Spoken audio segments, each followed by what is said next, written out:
The mysterious vanishing at a drive-thru. Cajairah Fraser's disappearance remains a heartbreaking and mysterious case that has left her family searching for answers. In February of 2023, the 23-year-old from Southern California was eagerly anticipating the arrival of her baby boy. With just over a month left until her due date, she was surrounded by the love and support of her family, who were prepared to help her raise her child in their Moreno Valley home. As the youngest of 3 siblings, Cajairah shared a close bond with her family, and by all accounts, she was excited about becoming a mother, even if the news had initially come as a surprise. On February 23rd, Cajairah and her mother, Cara, planned a relaxing day together, focusing on easing the physical discomforts of pregnancy while also running a few important errands in preparation for the baby's arrival. The two visited the gym for a spa day and later went out to pick up some baby-related essentials. At some point that evening, Cajairah asked to visit her maternal grandmother's house. Her parents agreed, and on the way, they stopped at a Jack-in-the-Box restaurant located on Beaumont Avenue to grab a quick meal. As they waited in the drive-thru line, Cajairah remained quiet. Then, in an unexpected and perplexing moment, she suddenly opened the car door, clutching her Bible, and stepped out of the vehicle. She told her parents she needed some fresh air and walked toward the front of the restaurant's drive-thru area. Concerned, her parents quickly completed their order and circled around to look for her, but she was gone. Despite searching the parking lot and the interior of the restaurant, they found no sign of their daughter. At 10:39 in the evening, realizing the gravity of the situation, they called the police to report her missing. Cajairah left behind her purse and possibly her phone, bringing only her Bible with her. Her mother later revealed that her phone had already been misplaced before her disappearance. However, an advocate for the case, Sarah Werner, pointed out a strange inconsistency. The missing persons flyer being circulated included a photo of Cajairah taken the same night she vanished, and it had been taken on her phone. How this image was obtained remains unclear. Unfortunately, the investigation into Cajairah's disappearance faced major setbacks due to delays in accessing crucial surveillance footage. By the time authorities attempted to review the video from the Jack-in-the-Box and surrounding businesses, nearly a month had passed and the footage had already been recorded over. The only available footage came from a local high school's security cameras, which captured Cajairah walking south across the parking lot, away from the restaurant. She was wearing grey sweatpants, a black hooded sweatshirt, a black shawl, and black slip-on shoes. The search for Cajairah was extensive. Investigators combed the area on foot and deployed helicopters, drones, planes, and search dogs to cover as much ground as possible. They also contacted hospitals in hopes that she might have been admitted to give birth. Additionally, shelters and mental health facilities throughout Riverside County, San Bernardino County, and even Nevada were contacted in case she had sought refuge. Despite these efforts, no solid leads have emerged, leaving her whereabouts a complete mystery. Her family has speculated about what might have caused her to leave the car that night. Her mother believes she may have been experiencing a mental health crisis, which led to her becoming vulnerable. Cara has expressed hope that Cajairah and her baby are alive and safe, possibly being cared for by someone unaware of her missing status. However, authorities have stated that there is no concrete evidence suggesting foul play or that she was taken. The disappearance of a heavily pregnant young woman has left many questions unanswered. If Cajairah was in distress that night, what triggered her sudden departure from the car? Why was surveillance footage not reviewed sooner, potentially erasing crucial clues? Over a year has passed since Cajairah Fraser vanished into the night, and her family continues to search for answers. Despite the lack of new developments, they remain hopeful that someone, somewhere, knows what happened and will come forward with information. Until then, the mystery of Cajairah Fraser's disappearance remains unresolved. The mysterious Peter Bergman case. The mysterious case of Peter Bergman remains one of Ireland's most baffling unsolved cases. In June 2009, an unidentified man checked into the Sligo City Hotel under the alias Peter Bergman. Over the next few days, he moved around the town in a manner that suggested he was deliberately trying to erase any trace of his true identity. His final moments led him to Ross's Point Beach, where his lifeless body was discovered on the morning of June 16th. Despite extensive investigations, the true identity of the man and the reason for his journey to Sligo remain unknown. Bergman arrived in Sligo by bus from Derry, carrying a small black shoulder bag and a larger holdall. CCTV footage captured his movements over the next few days, and what investigators found was chilling. Every day, Bergman left the hotel carrying a plastic bag filled with unknown items.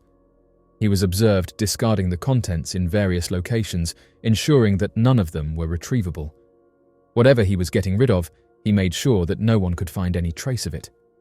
The mystery deepened when it was discovered that all the labels had been removed from his clothing, making it impossible to determine their origin. His interactions with others were minimal.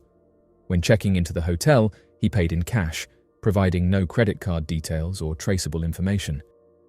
His demeanor was polite but distant, and he never engaged in conversations beyond the necessary exchanges. He had no phone, no luggage tags, and no identification. His efforts to obscure his identity were methodical and well planned.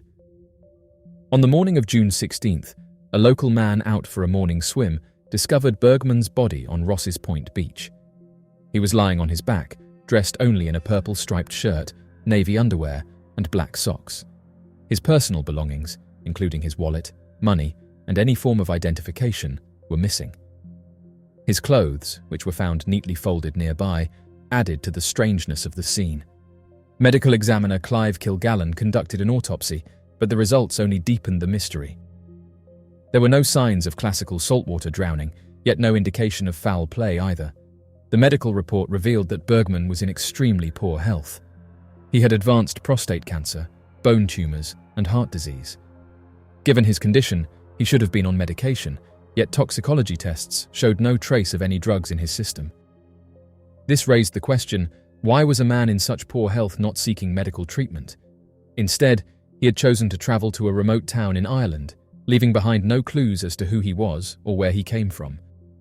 One of the most puzzling aspects of the case was his dental records. His teeth showed signs of extensive and expensive dental work, including bridges, root canals, crowns, and a gold tooth. This suggested he had access to high-quality dental care, potentially indicating a background of wealth or at least a comfortable standard of living. Despite this, his identity remains unknown.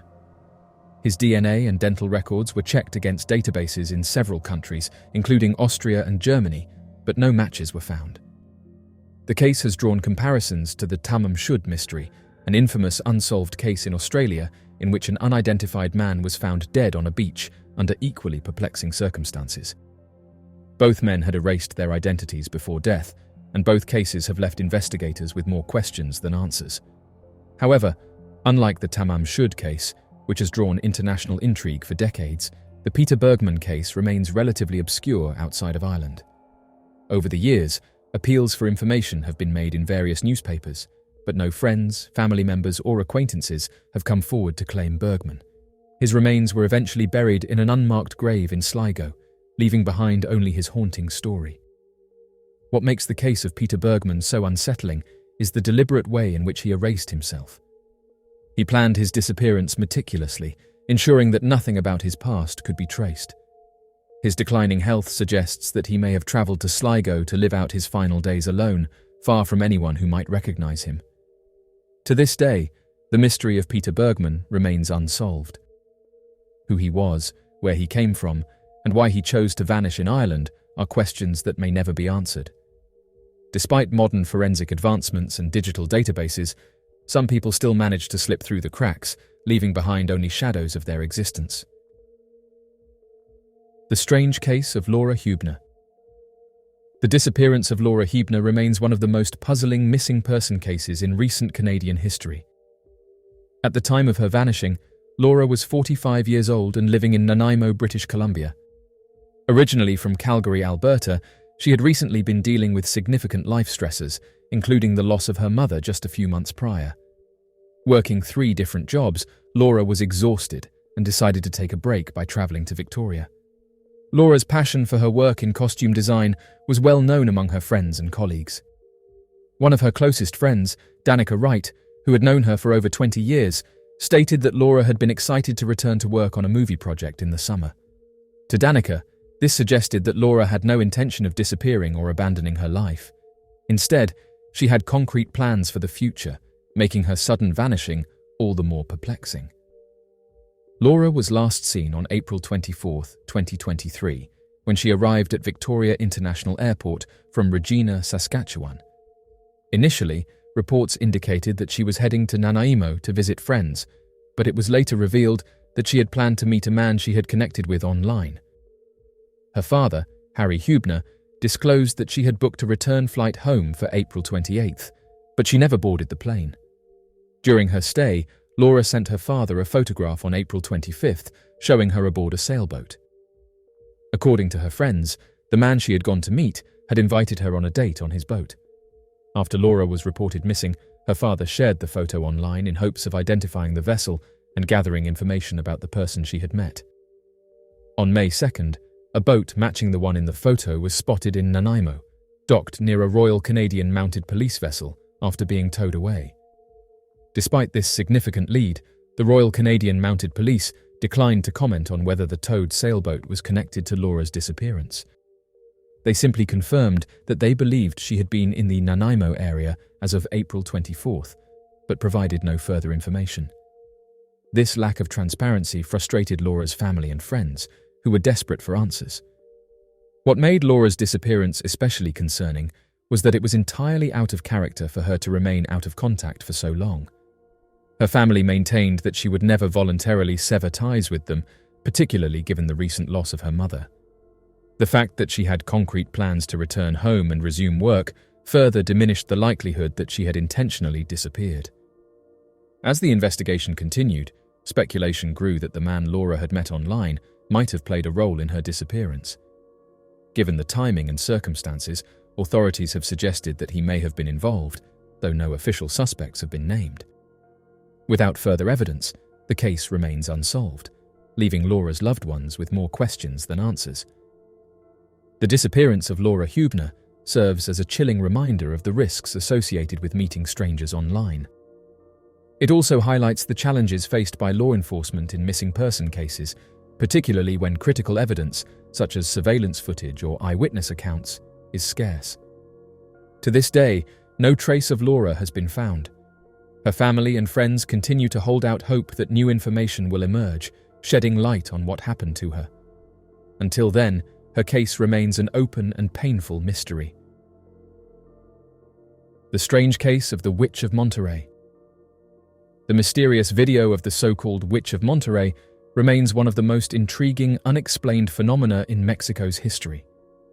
The incident, which took place in 2006 over the city of Monterrey, Nuevo León, captivated both the media and the public as multiple witnesses reported seeing a humanoid figure floating above the mountains. What began as a local curiosity quickly escalated into a widely discussed case, with numerous theories emerging to explain the bizarre sighting. The case gained further notoriety when video footage of the floating entity surfaced, intensifying speculation and drawing international attention. The sighting occurred during the early hours of a clear summer morning when multiple individuals observed an unusual figure hovering above the mountains surrounding Monterrey. The object, which had a distinct humanoid shape, appeared to move effortlessly through the air, defying conventional explanations. Unlike typical UFO sightings, which often involve metallic crafts or bright lights, this entity resembled a floating person draped in dark, flowing robes. Witnesses described it as eerily silent, lacking any visible means of propulsion, and moving in a deliberate manner rather than simply being carried by the wind. One of the first and most notable recordings of the Witch of Monterrey was captured by the UFO Mexican Club, a group dedicated to investigating unexplained aerial phenomena. The footage showed a dark figure gliding over the peaks of the Nuevo León highlands. Unlike common drone footage or optical illusions, this entity seemed to maintain a steady path parallel to the mountains. Mexican news outlets quickly picked up the story, sensationalizing the incident and dubbing the figure the Witch of Monterrey. The story gained further traction when reports of close encounters with these mysterious beings began surfacing. 2 police officers in separate incidents claimed to have had frightening interactions with what they believed to be supernatural entities. The first officer, Gerardo Garza of Santa Catarina, reported seeing two figures resembling traditional depictions of witches, wearing dark cloaks and pointed hoods with long fingernails, floating above an abandoned cemetery. Gaza, who was conducting a routine patrol, initially thought they were birds, but soon realized they were humanoid in appearance. He described the figures as having an almost ethereal quality, as if they were covered in feathers or a thick mist. A far more terrifying encounter was reported by Officer Leonardo Samaniego of Guadalupe. According to his statement, he was on patrol when a dark figure suddenly dropped from a tree and landed directly onto the hood of his vehicle. The entity had large, penetrating eyes and what appeared to be a cape or cloak draped around its body. Before Samaniego could react, the figure pressed its hand against the windshield, at which point he lost consciousness. When he awoke moments later, he found himself still in his vehicle, his uniform disheveled. Shaken and disoriented, he immediately called for backup. Camera crews later recorded his distressed state, providing compelling evidence that something extraordinary had occurred. The consistency of the witness reports added credibility to the case. People from different parts of Monterrey described seeing the same humanoid figure hovering in the sky. Many reported feeling an overwhelming sense of unease as they observed the entity, which moved fluidly through the air without any visible wings, wires, or mechanical support. Given the number of accounts and the available video footage, the case was difficult to dismiss as a mere hoax.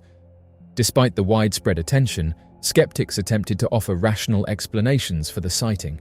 Some suggested that the floating figure could have been a misidentified balloon or a paraglider seen from an unusual angle.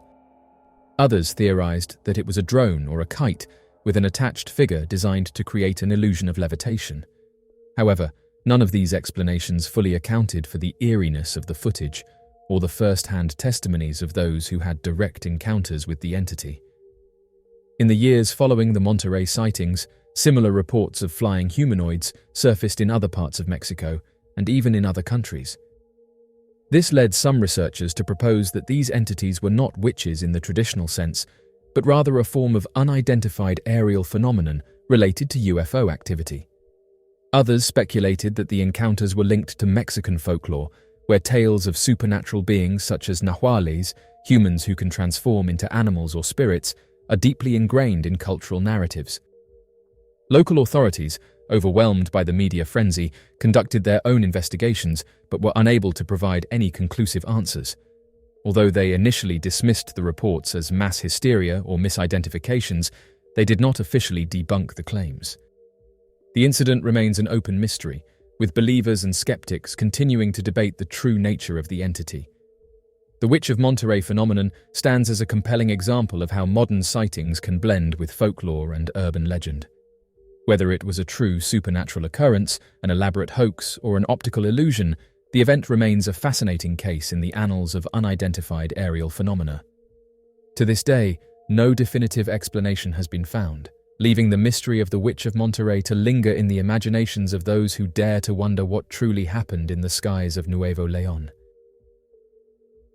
The mysterious disappearance of Brianna Maitland. The disappearance of Brianna Maitland remains one of the most baffling missing person cases in the United States.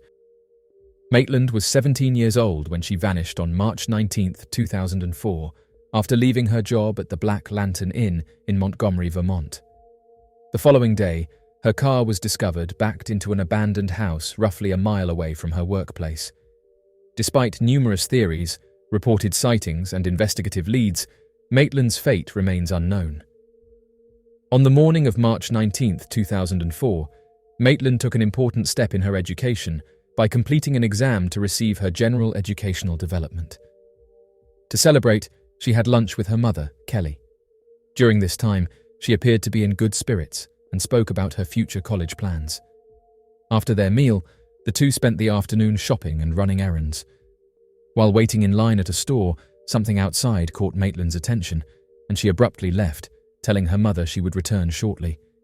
When she came back, she seemed visibly shaken and agitated.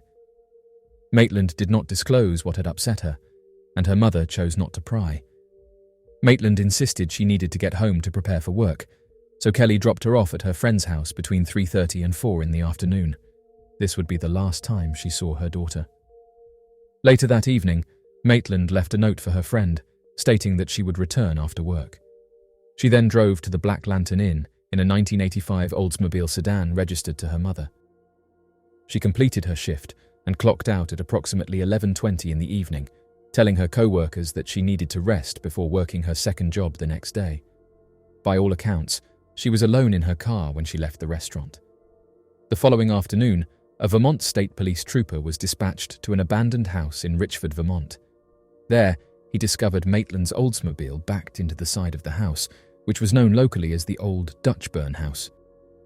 The vehicle had been positioned in such a way that the rear end had breached the siding, and a piece of plywood from a broken window lay across the trunk. Inside the car, officers found 2 of Maitland's paychecks on the front seat, along with a water bottle, loose change, and an unsmoked cigarette outside the vehicle.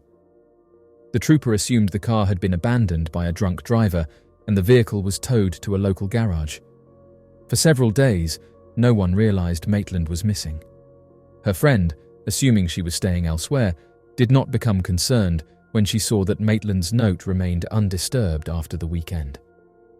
When her mother finally learned that Maitland had not been seen or heard from, she began making calls to her daughter's friends and employers. By March 23rd, with no sign of Maitland, her mother officially reported her missing. 2 days later, her parents provided photos of her to Vermont State Police. When an officer showed them a picture of the abandoned Oldsmobile, they immediately recognized it as Maitland's car. Her mother later stated that she felt instinctively disturbed by the image and believed someone else, not her daughter, had left the vehicle in such an eerie manner. The case quickly gained media attention, and various theories emerged regarding Maitland's disappearance. Some speculated that she may have been taken or had left voluntarily due to personal reasons. Others pointed to potential involvement with individuals linked to criminal activities. A particular lead suggested that Maitland had been held captive in a house occupied by local drug dealers, some of whom she knew. However, no concrete evidence ever emerged to confirm this claim. In 2006, a reported sighting of Maitland at a casino in Atlantic City, New Jersey, briefly reignited interest in the case. Authorities investigated the tip, but the woman in question was never identified, leaving the sighting unverified.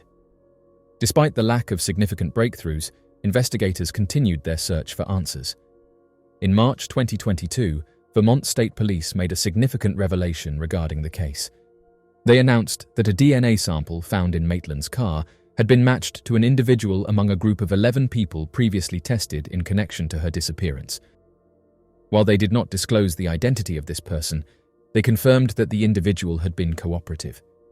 This new development provided a glimmer of hope that the case might eventually be solved. Despite the efforts of law enforcement, Maitland's disappearance remains a haunting mystery. Over the years, her case has drawn attention from true crime enthusiasts and online sleuths who continue to analyze the available evidence. Her family has never stopped seeking answers, holding on to the hope that one day they will learn what happened to their daughter. The disappearance of Brianna Maitland is a chilling reminder of how quickly someone can vanish without a trace.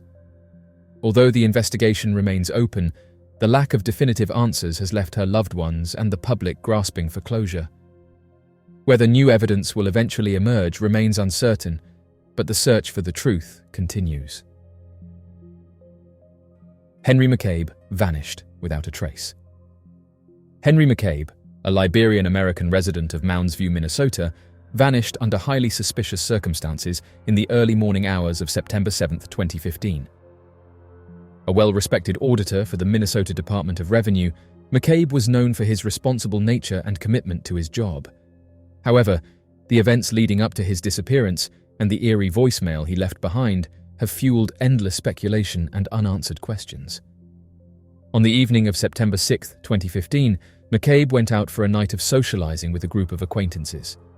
He spent the day with William Papos Kennedy, a man he considered a friend, and the two later went to the nightclub Pavlitsky's. As the night wound down, Kennedy claimed he gave McCabe a ride and dropped him off at a Super America gas station on 73rd Avenue in Fridley. However, this account would later be contradicted by electronic evidence showing that McCabe's last known location was actually a Holiday gas station, not the Super America station Kennedy mentioned. At approximately 2:23 in the morning on September 7th, McCabe's wife, Corinne McCabe, who was in California at the time, received a disturbing phone call from her husband's number. What she heard on the other end was horrifying. McCabe appeared to be in distress, letting out agonizing screams before stating that someone had shot him. Then, the line went dead. Panicked, Corinne immediately reached out to McCabe's biological brother, Tim Borber. At the time, Borber did not answer, and the call went to voicemail. The last 2 minutes of the eerie phone call were recorded on Borber's voicemail, providing crucial evidence that something had gone terribly wrong. It was not until the following day that Borber checked his voicemail and listened to the terrifying message. What he heard was his brother screaming in pain, making distressing sounds that have been described as animalistic. The recording raised many questions, as it did not contain any audible gunshots, despite McCabe allegedly saying he had been shot. Alarmed, Borber filed a missing persons report with the Mounds View Police Department, kicking off what would become a lengthy and complex search effort. When McCabe failed to show up for work at the Minnesota Department of Revenue, concern deepened. He had always been a reliable employee, and his unexplained absence raised red flags. As investigators delved into his disappearance, they discovered additional troubling details. McCabe's wallet was found in the possession of one of the friends he had been with that night, and Kennedy was holding onto his keys. This meant that when McCabe was dropped off, he had no identification, no money, and no way to enter his home. Minnesota Community Policing Services soon became involved in the case, leading search and rescue efforts over the course of 3 months.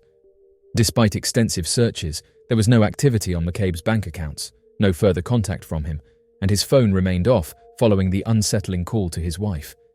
It was as if he had simply vanished. Authorities eventually located McCabe's body in Rush Lake, an area several miles from where he was last reportedly seen. His remains were discovered on November 2, 2015, nearly 2 months after his disappearance. The medical examiner ruled his cause of death as drowning, with no evidence of foul play. However, this conclusion did not sit well with McCabe's family or many of the investigators involved in the case. The voicemail's disturbing audio, the inconsistencies in Kennedy's statements, and the lack of explanation for how McCabe ended up in the lake all pointed to a more sinister scenario. Many theories have been proposed regarding what really happened to Henry McCabe. Some believe he was taken and silenced, with his body later disposed of in the lake. Others think he may have been drugged, which could explain the strange noises he made during the call. Some have even suggested that he was subjected to some form of torture. The fact that the police eventually suspended their investigation without a definitive explanation has only added to the mystery. Further complicating the case is the behavior of those who were with McCabe on the night he disappeared. If his case was truly an accident, why were some of his so-called friends providing misleading information? Why was Kennedy's version of events contradicted by electronic evidence? The discrepancies and lack of clear answers have led to ongoing suspicion and speculation. To this day, McCabe's family continues to seek justice and answers regarding his mysterious disappearance and death. His case remains one of Minnesota's most baffling unsolved mysteries, leaving behind more questions than answers. Without a clear resolution, the tragic loss of Henry McCabe lingers as an unsettling and unsolved mystery. The unsolved disappearance and sudden reappearance of Stephen Kubacki. It's the winter of 1978 in the American Midwest, and Stephen Kubacki, a student from Hope College, is taking advantage of the last days of February before spring begins to go skiing. He leaves his student digs to go on a solo cross-country skiing trip.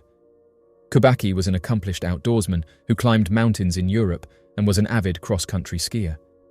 Familiar with the area, this was an ordinary weekend pursuit for Kubacki and to those at college who knew him. However, this small excursion would end up being far from ordinary. Several days later, the alarm was raised when Kubacki failed to return from what should have been a day's activity. At the same time, snowmobilers on the southeastern shore of Lake Michigan had come across a set of abandoned skis and ski poles. The police knew immediately who they belonged to. A search party was sent out, utilizing both land and air rescue, with helicopters and locals deployed to find Stephen. Only 2 more things were subsequently discovered: Stephen's backpack and his footprints in the deep frozen snow. However, there was something off about the scene. The backpack looked as if it had been abruptly thrown to the ground, and the heavy footprints disappeared into nothingness, as if Kubacki had walked out of reality. Looking to close off the case with a sense of logic, police figured a more rational explanation. Close to the shores of frozen Lake Michigan, Stephen must have removed his skis and wandered too close to the water, falling through the ice and drowning in the watery depths below. His friends grieved, his family mourned, and life returned to normal as the months passed by. That is until 15 months later, Stephen Kubacki walked straight through the door of his family house, over 500 miles away. Stephen told his recollection of events as best he could. That day, May 5th, 1979, he woke up on a grassy knoll in Massachusetts, some 700 miles due east from where he disappeared. He was wearing clothes that were not his, had items such as maps and signs that were neither his nor written by him, and he had no concept of the amount of time that had passed.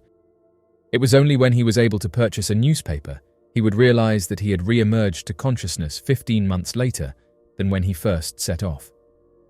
The last thing he remembered before this was striding forwards on his skis, and he made his way around Lake Michigan.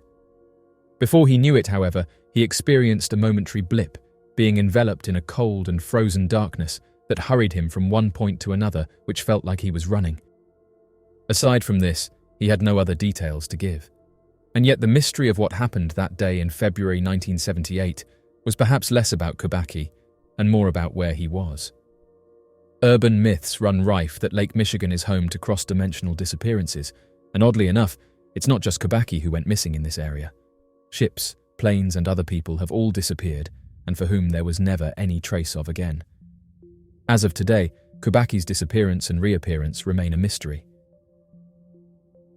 The unsolved mystery of Susie Lamplugh.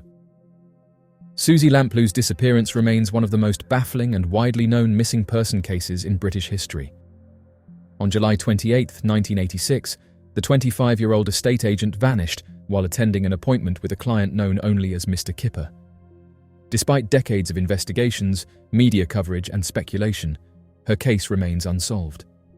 It is considered one of the largest missing person inquiries in the world, with no conclusive evidence as to what happened to her that day. Susie was an ambitious young woman working as an estate agent at Sturgis & Sons in Fulham, London. On the morning of July 28th, she wrote in her office diary that she had an appointment at 12:45 with a Mr. Kipper at 37 Shorrolds Road, a house that had only recently gone on the market. She left her office at around 12:40, taking her house and car keys, along with a purse containing £15 and her credit cards. However, she left her handbag behind, suggesting she expected to return shortly. A witness saw Susie waiting outside the property at approximately 12:50. 10 minutes later, another witness saw her speaking with a man. Shortly after that, the two were seen walking away from the house together. That was the last confirmed sighting of Susie Lamplugh. By the time her manager realized she had not returned to the office, concern had already begun to mount.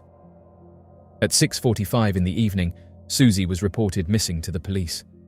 Later that evening, Susie's white Ford Fiesta was discovered parked about a mile from her office on Stevenage Road, near Fulham's Bishop's Park. The car's doors were unlocked, and the handbrake was off. Her purse was found in the glove compartment, but her keys were missing. There were no obvious signs of a struggle, and no fingerprints that did not belong to her were found in the car. These details only deepened the mystery surrounding her sudden disappearance. As news of Susie's vanishing spread, her parents, Diana and Paul Lamplugh, quickly became public figures in the search for answers. They appealed to the media, appearing on television and in newspapers, urging anyone with information to come forward.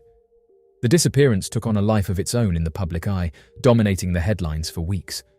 Scotland Yard expressed grave concerns for Susie's safety, and a massive search operation was launched. However, despite widespread media coverage, including a police reconstruction, no significant leads emerged. One name that repeatedly surfaced during the investigation was John Cannon, a convicted criminal. Cannon was already serving a life sentence for the case of Shirley Banks in Bristol. He had a history of using aliases and luring women under false pretenses, often posing as a businessman. Investigators discovered that just 3 days before Susie's disappearance, Cannon had been released from a pre-release hostel. Cannon was known to have a connection to the Fulham area. Witnesses later reported that, days before Susie vanished, he had turned up uninvited at another house for sale in Shorrolds Road. The female occupant, who was home alone, reported that he acted strangely and only left when her husband unexpectedly arrived. Additionally, forensic evidence indicated that Susie had previously been inside a car that Cannon owned at the time. In November 2002, the Metropolitan Police held a press conference where they publicly stated their belief that Cannon was responsible for what happened to Susie. However, despite their conviction, the Crown Prosecution Service concluded that there was insufficient evidence to charge him. Cannon himself denied any involvement, but reportedly told fellow inmates that he knew what had happened to Susie.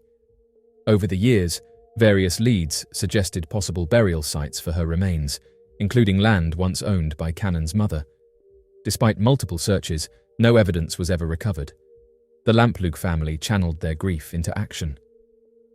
In 1986, just months after Susie's disappearance, Diana and Paul Lamplugh established the Susie Lamplugh Trust, a charity focused on personal safety for women. The organization has been instrumental in raising awareness about safety in the workplace and advocating for policies that protect individuals from harm. Diana, who became a tireless campaigner for the trust, passed away in 2011, still without answers about her daughter's fate. Paul passed away in 2018, also never knowing what had happened to Susie. Susie Lamplugh's disappearance remains an open case. Despite significant efforts from law enforcement, private investigators, and the public, no new credible leads have surfaced in recent years. Advances in forensic technology have led to renewed hope that one day the case may be solved. But for now, Susie's fate remains unknown. The mysterious disappearance of Claudia Lawrence. Claudia Lawrence, a chef at the University of York, vanished without a trace on March 18, 2009, leaving behind one of the most perplexing missing persons cases in recent British history. Despite extensive police investigations, media coverage, and public interest, no definitive answers have emerged about what happened to her. The case has generated multiple theories, but no confirmed conclusions. Lawrence's last known movements began when she finished work at 2:30 in the afternoon on March 18th. A friend saw her walking home and offered her a lift, dropping her off at her cottage on Heworth Road at approximately 2:50 in the afternoon. She was later seen posting a letter before returning home around 3 in the afternoon. That evening, at approximately 8 in the evening, she exchanged text messages with a friend and spoke to her mother on the phone. Her mother later recalled that Claudia sounded cheerful and relaxed. This conversation would be the last confirmed contact anyone had with her.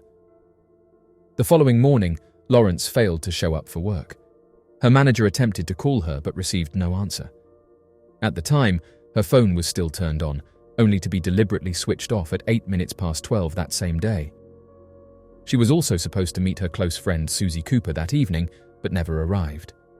Concerned by her absence, Cooper contacted Lawrence's father, who then entered her home.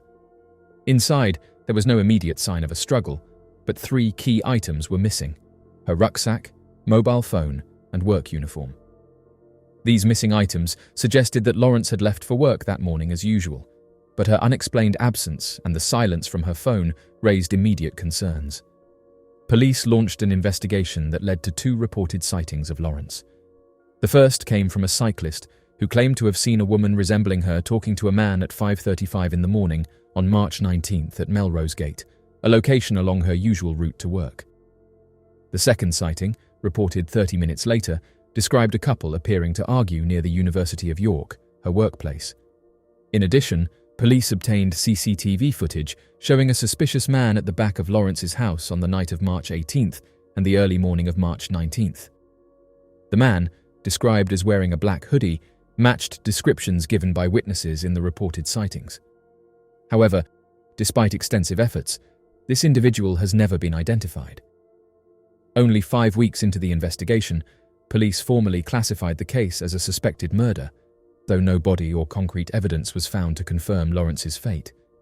Over the years, North Yorkshire Police collected thousands of witness statements and conducted numerous searches, but the case remained unsolved. In 2013, a newly established unit dedicated to cold cases took another look at the evidence using advanced forensic techniques. This led to the discovery of new fingerprints and an unidentified man's DNA on a cigarette butt in Lawrence's car. 6 men were arrested in connection with the case, but all were later released without charge. With no resolution, two main theories have dominated discussions about what happened to Lawrence. One theory suggests that she may have deliberately disappeared. She had taken multiple trips to Cyprus before her disappearance, and the last text message on her phone came from a male friend in Cyprus. Some speculated that she might have chosen to leave the UK and start a new life there. However, when police extended their investigation to Cyprus, they found no evidence that she had travelled there after March 2009. The second and more widely accepted theory is that Lawrence was taken and silenced. In a Crime Watch episode focused on her case, Detective Superintendent Ray Galloway revealed that Lawrence had complex personal relationships, some of which were unknown to her family and friends. Rumours surfaced that she had been romantically involved with married men, leading to speculation that she may have been harmed by a jealous or vengeful lover. Supporting this theory, police interviewed all male patrons of a particular York pub to determine if any of them had been involved with Lawrence. Despite these efforts, no solid leads emerged. Some have also linked her disappearance to convicted criminal Christopher Halliwell, who was found guilty of taking two women.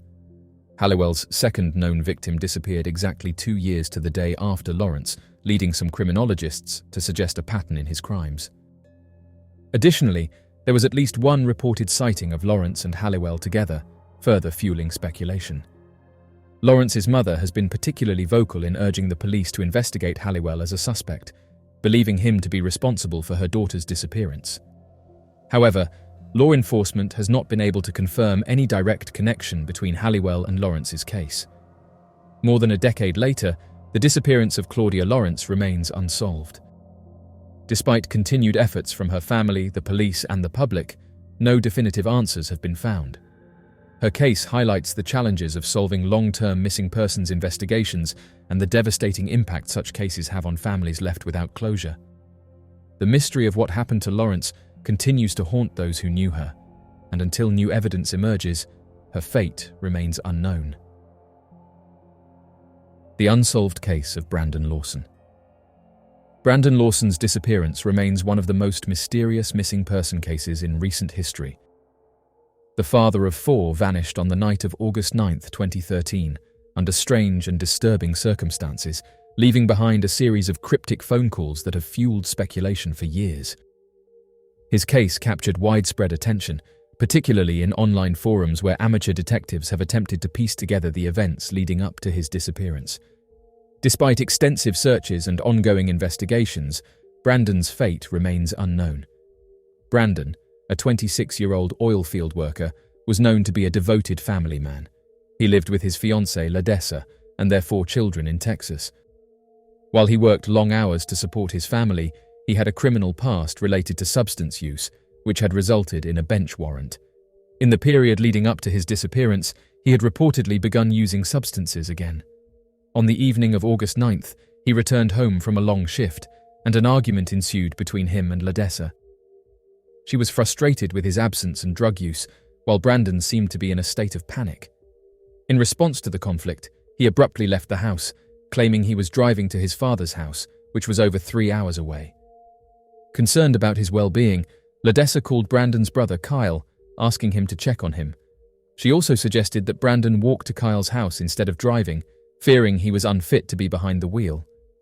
It is unclear if Brandon ever intended to follow this advice. He initially took Highway 277, but then changed his route to Highway 67, possibly to avoid law enforcement due to his outstanding warrant. As he drove, he ran low on gas and stopped to refuel. Around this time, he contacted Kyle and asked him to bring him gas, saying he was stuck on Highway 277. His speech was reportedly slurred and difficult to understand, and he frantically told Kyle to hurry, claiming that he was being chased out of town. Kyle suspected that Brandon was experiencing paranoia due to drug use, though Brandon denied being high. Ladessa left a gas can outside for Kyle to pick up and then went to bed. When she woke up, she found multiple missed calls from both Kyle and Brandon. Meanwhile, Kyle and his girlfriend had driven to the location where Brandon's truck was reportedly stranded, only to find it abandoned. A police officer had also arrived at the scene after receiving a report from a passing driver who saw the truck and thought it was a traffic hazard. There was no sign of Brandon anywhere. One of the most chilling elements of the case is Brandon's 911 call, which he made just minutes before his truck was discovered. In the recording, he sounds panicked and breathless, claiming that he is being chased into the woods and that he is bleeding. The call is difficult to interpret, with many listeners believing they can hear another voice in the background and even what might be gunshots. Despite Brandon's frantic plea for help, no officers were dispatched in response to the call. Theories about what happened to Brandon range from foul play to him deliberately disappearing. Some believe he was silenced, pointing to his claims of being chased and the distress in his voice during the 911 call. However, no blood or evidence of violence was found at the scene, making it difficult to support this theory. Others suggest that Brandon fled voluntarily, either to escape his legal troubles or due to drug-induced paranoia. However, he had already served time in prison and was actively working with an attorney on his case, making it unlikely that he would go on the run. Furthermore, his friends and family insist that he would never willingly abandon his children. A more widely accepted theory is that Brandon, disoriented and possibly under the influence, hid in the wilderness and succumbed to the elements. This is the assumption that Kyle seems to believe. The area surrounding the highway is vast and rugged, with many places where someone could become lost or trapped. If Brandon had indeed been hallucinating, he may have panicked and hidden himself in an area where he later perished. Despite extensive searches, no trace of him has ever been found. As with many missing persons cases, the uncertainty surrounding Brandon Lawson's disappearance has left his loved ones in perpetual anguish. The mystery of what happened to him that night continues to haunt those who knew him and intrigue those who follow unsolved cases. Online communities remain dedicated to analyzing his case, dissecting his 911 call, and searching for any clues that might provide answers. Despite years of searching, there has been no definitive conclusion to what happened to Brandon. His family still holds on to hope that one day they will find closure. Until that day comes, his disappearance remains an unsolved mystery, a chilling case that raises more questions than answers. The mysterious phone call and disappearance of Brandon Swanson. In the early hours of May 14, 2008, Brandon Swanson, a 19-year-old student from Minnesota, vanished without a trace after calling his parents for help following a minor car accident. What began as a routine call for assistance soon turned into a baffling mystery that has perplexed investigators, haunted his family, and captivated those who have followed the case. Despite extensive searches and numerous theories, the disappearance of Brandon Swanson remains unsolved, leaving behind a series of questions that may never be answered. On May 14, 2008, Swanson embarked on a celebration with friends to mark the conclusion of that year's classes. That evening, he participated in 2 local meetings. The first one took place in Lind, which is close to his home in Marshall. The second event was in Canby, around 35 miles away from his home. Swanson departed from Canby after midnight to drive home, a journey he often undertook as part of his daily commute to and from school. However, on that particular night, rather than opting for the most efficient route between Canby and Marshall, which is Minnesota State Highway 68, Swanson decided to go through less-traveled rural farmland roads, possibly with the intention of evading law enforcement. Regardless of his motives, he quickly encountered difficulties. Swanson's vehicle swerved off the road and ended up in a ditch adjacent to an agricultural field. Due to the high position of the car's wheels, it was unable to gain sufficient traction to reverse out of the ditch. At approximately 1:54 in the morning, Swanson contacted his parents to request transportation back to his residence. He informed them that he was in close proximity to Lind, around 10 minutes away from their residence in Marshall. Swanson's parents departed to retrieve him, maintaining their connection to the conversation while driving. However, upon arrival, they encountered only complete darkness. Emotions escalated into the early hours as irritations intensified. Swanson terminated the call at a certain moment. Upon receiving a call from his mother, Swanson's parents were informed that he would just retrace his steps towards his friend's residence in Lind. Swanson's father left his wife at home and proceeded towards Lind, maintaining a phone conversation with his son. While traversing through the darkness, Swanson proposed that his parents rendezvous with him in the parking lot of a renowned nightclub in Lind. He then opted to take a more direct route by traversing a field. Swanson's father perceived the sound of his son's footsteps, but immediately after this, the phone call ended. It would be the final utterance that anyone heard from Brandon Swanson. Despite his parents' persistent attempts to reach him, Swanson's phone constantly redirected their calls to voicemail. Throughout the entire night, Swanson's parents, along with assistance from his friends, fruitlessly combed across the vast expanse of gravel roads and farms in the rural area. At 6:30 the following morning, Annette, Brandon's mother, contacted the Lynn Police Department to inform them that her son was not present. The police stated that Swanson, being a teenage college student, was not unusual for a young adult to be out all night after completing college classes. As the passage of time continued without Swanson's reappearance, local law enforcement personnel ultimately joined the search and then called for a search response over the entire county. Swanson's phone remained operational, and law enforcement used triangulation to determine the precise location of his final call by identifying the closest mobile tower. Porter was located approximately 20 miles from Swanson's original location. The police focused their search efforts to the vicinity surrounding Porter, and later that day, they discovered Swanson's green Chevy Lumina sedan. The vehicle was trapped in a trench located on Lyon-Lincoln Road, namely between Porter and Taunton. However, law enforcement officials could not discover any evidence of criminal activity or the presence of Swanson. A comprehensive search, utilizing police canines, aerial surveillance, and a large number of volunteers, commenced. The canine team guided officers approximately 3 miles away from the ditch to the Yellow Medicine River, which was running with great speed and volume before the scent of Swanson was no longer detectable. Swanson's personal belongings or clothing were not found along the route to the river or within the 2-mile section of the river, which typically takes approximately 6 hours to traverse. During a span of 3 weeks, search and cadaver dogs were unable to locate any items or remains. Swanson had mysteriously disappeared into the remote agricultural areas and secondary highways of Minnesota. In late 2008, Emergency Support Services, a search and rescue organization headquartered in Minneapolis, designated a specific area of 140 square miles as their primary target for search operations. Nevertheless, several farmers declined to grant access to search hounds on their property, especially during the periods of planting and harvest, resulting in substantial gaps in the search for Swanson. The problem continues unabated up until the present time. While others speculate that Swanson may have fallen into the river and been carried away by the current, investigators consider this scenario doubtful due to the fact that his body was never found. In a similar manner, if Swanson had accidentally fallen into the river, successfully made his way back to solid ground, and eventually passed away from hypothermia, a trained dog that detects humans would probably have picked up on his odor. According to news outlets, Swanson's mother expressed skepticism regarding this outcome, as a tracking dog had traced Swanson's smell from his car to an abandoned farm over a lengthy gravel path. The trace, which spanned a distance of 3 miles, also extended to the river. At first, the dog sprang into the water, then promptly returned to land and proceeded to follow another gravel route until it could no longer detect Swanson's scent. In autumn 2021, the Yellow Medicine River experienced desiccation due to a severe drought, prompting law enforcement to conduct an unfruitful excavation.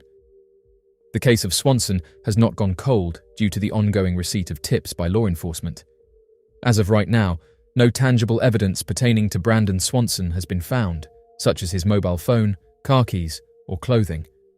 Consequently, his parents are left just with recollections and the haunting memory of his final phone conversation.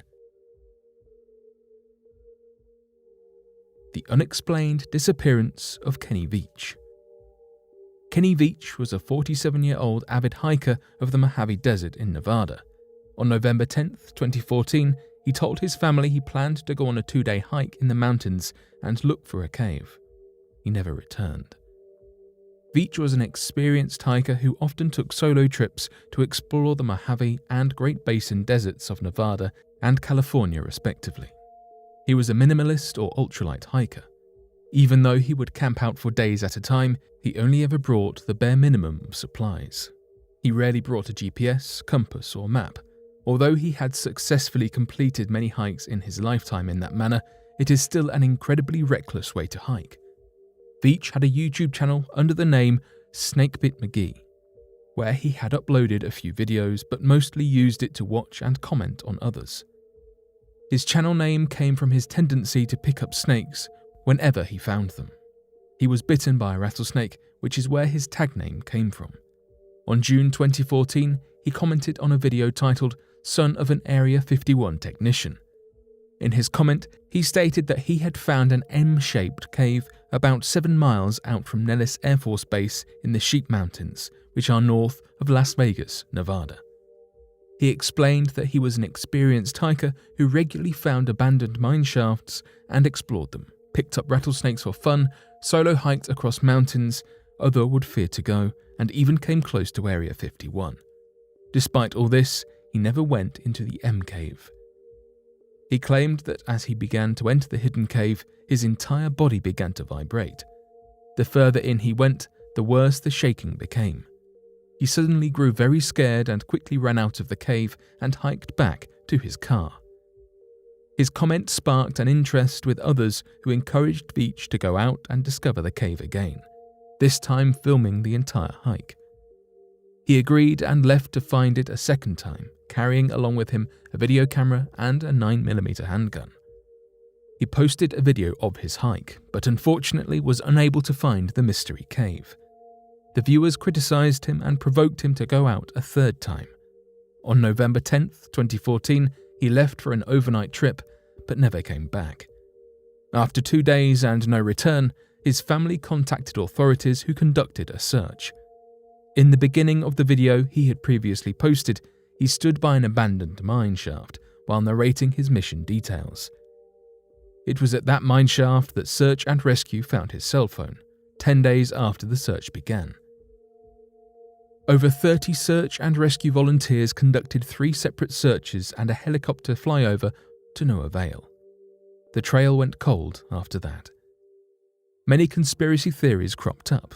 Did he fall down the mine shaft? Or had he stumbled upon a hidden entrance to Area 51 and discovered a dangerous military secret? Was he just a reckless hiker who injured himself, or did he reach the M cave and find something ominous inside? A woman claiming to be his girlfriend later posted a comment on his last video that stated she did not believe he had had an accident. She explained that he had been suffering from depression for some time and had quit his job the year prior, so she argued that he had most likely taken his own life. So far, no conclusion has yet to be drawn about Kenny Veach's mysterious disappearance. Interestingly, someone on social media came forward and said that they found the entrance to the cave, noting that when you look at it from above, the M shape can easily be seen. They said the following: "This photograph is interesting because it seems that the M shape is only visible from certain angles, and I think this is why the cave has never been officially found. People's view may be obstructed, or they may have walked past it without realizing. Some of these cave systems are hidden, and unless you happen to be looking at it from the right angle, the cave's entrance could take on a completely different appearance." End quote. It is difficult to provide an exact number of caves in the Mojave Desert, as many are still unexplored and undocumented. However, it is estimated that there are hundreds of caves located throughout the Mojave Desert region, spanning across California, Nevada, Utah, and Arizona. Many of these caves are located in remote and difficult-to-reach areas, and some have been designated as protected areas due to the presence of sensitive or endangered species within them. The actual number of caves in the Mojave Desert may never be known due to the vast and rugged terrain of the region. The man said that the area is hard to reach and doesn't even know if it's visible from the ground. However, they did say in another comment that they want to go out there and investigate it for themselves, saying that they might bring their drone with them in order to help identify where this particular cave is. Kenny said the following about the mysterious cave: "I solo hike across mountaintops that most people wouldn't dare go. I have been in more caves than I can count, and I play with rattlesnakes for fun. But this one particular cave was beyond anything I had ever encountered. I've been doing this sort of thing for over 20 years. I go where no one goes, and I never take anyone with me. I find skulls of all shapes and sizes, and occasionally I find really old animal traps. I hike over mountaintop after mountaintop, and sleep on peaks under the stars. Sometimes I have to scale giant cliffs to get myself out of a jam, but I always make it back. I'm beat up and tired, and my pack is almost always heavier than when I left. I had to be rescued only one time by a helicopter. I'd blown out my left leg at the top of the mountain, and I only had a cup of water left to get me 20 miles back to my truck. It was also over 100 degrees, so I have a very good safety record." End quote. Oddly enough, a woman claiming to be his girlfriend posted the following comment on one of his videos. She said the following: "I am the girlfriend that Kenny spoke of in the video. There are so many posts, and I had no idea until a friend let me know. So many people are wondering what happened and guessing different things. You are heartfelt about the sadness around what has happened with Kenny. He has not been found, and I feel that he probably will not be found for many months, if ever. I want to share what I know and feel about what happened, so that you might bring some closure and understanding in your own lives. Kenny absolutely loved hiking in the desert. It was his very favorite thing to do. We hiked and camped together all over the Nevada desert, sometimes 9 hours in a day. We found many abandoned mining towns, usually referred to as ghost towns by Nevada hikers. We explored many caves and mine shafts. We were always careful how we explored them, but Kenny was a bit more daring than I was. We wore snake guards, sun protective clothing, used walking sticks, brought enough water and food for the hiking hours, and had extra water and food in the car. I want you to know that I do not think Kenny had an accident. I believe he took his life. He battled for many years and would not take medication or see a doctor. He quit his job a little more than a year before he disappeared. The search for him was started within a couple days of my call. Over 30 search and rescue team members searched 3 different times on foot. 1 helicopter flyover was done, and there was no trace of Kenny or any of his camping things." End quote. Although many users believed that these comments were the real deal, others said that it could have been some random person posting about Kenny, and said that there's no way of identifying whether this person is genuine, and stated that they could have just created an account. Oddly enough, it's reported that hikers have found various strange caves throughout the United States, but park rangers have come forward and said that he most likely didn't prepare for the hike, or that the comments from his girlfriend were true and that he headed into the desert and ended things. The Mojave Desert is considered dangerous for several reasons.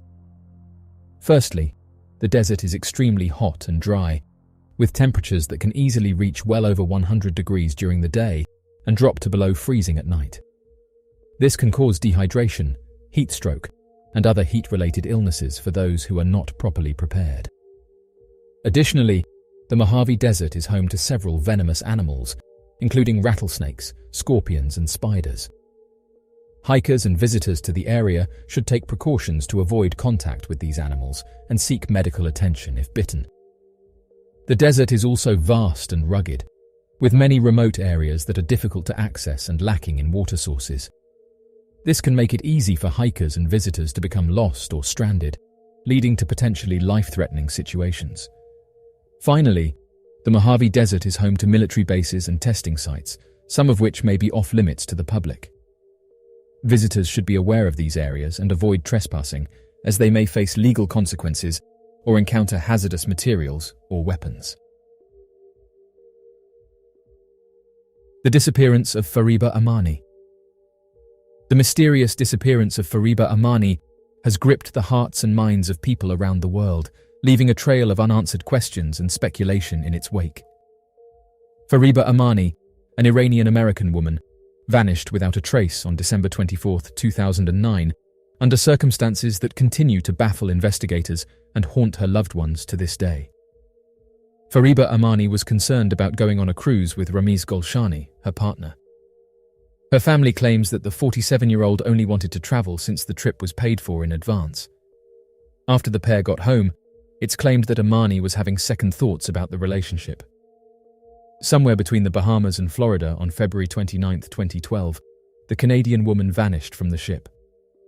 According to her boyfriend, nothing about their cruise trip looked out of the ordinary.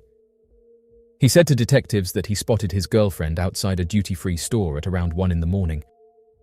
Golshani says that after going to bed, he was startled to see that Amani had not come back to their room. Golshani informed the crew after roughly an hour of searching. Charles Kinnear, president of Celebration Cruise Lines, told news outlets that he returned to the room, went to bed, and claimed that she wasn't there when he woke up, and before deciding to come and tell them, he took some time to stroll around the ship.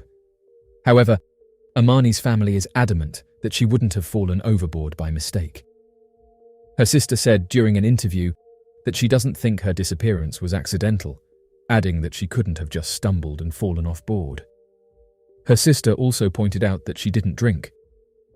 Furthermore, Amani's relatives disclosed to the public that she was considering ending the relationship with Golshani.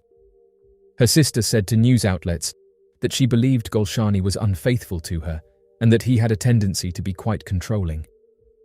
Fariba Amani's family continues to hold out hope for her safe return, but as time passes, the likelihood of finding answers grows increasingly slim. The disappearance of Fariba Amani remains a haunting mystery, one that has left her loved ones grappling with uncertainty and anguish. Until concrete evidence or information comes to light, the fate of Fariba Amani will continue to be one of the many unsolved mysteries of our time. The disappearance of Hugh Fam and Hugh Tran. The children of Hugh Fam and Hugh Tran gifted them a cruise for Mother's Day.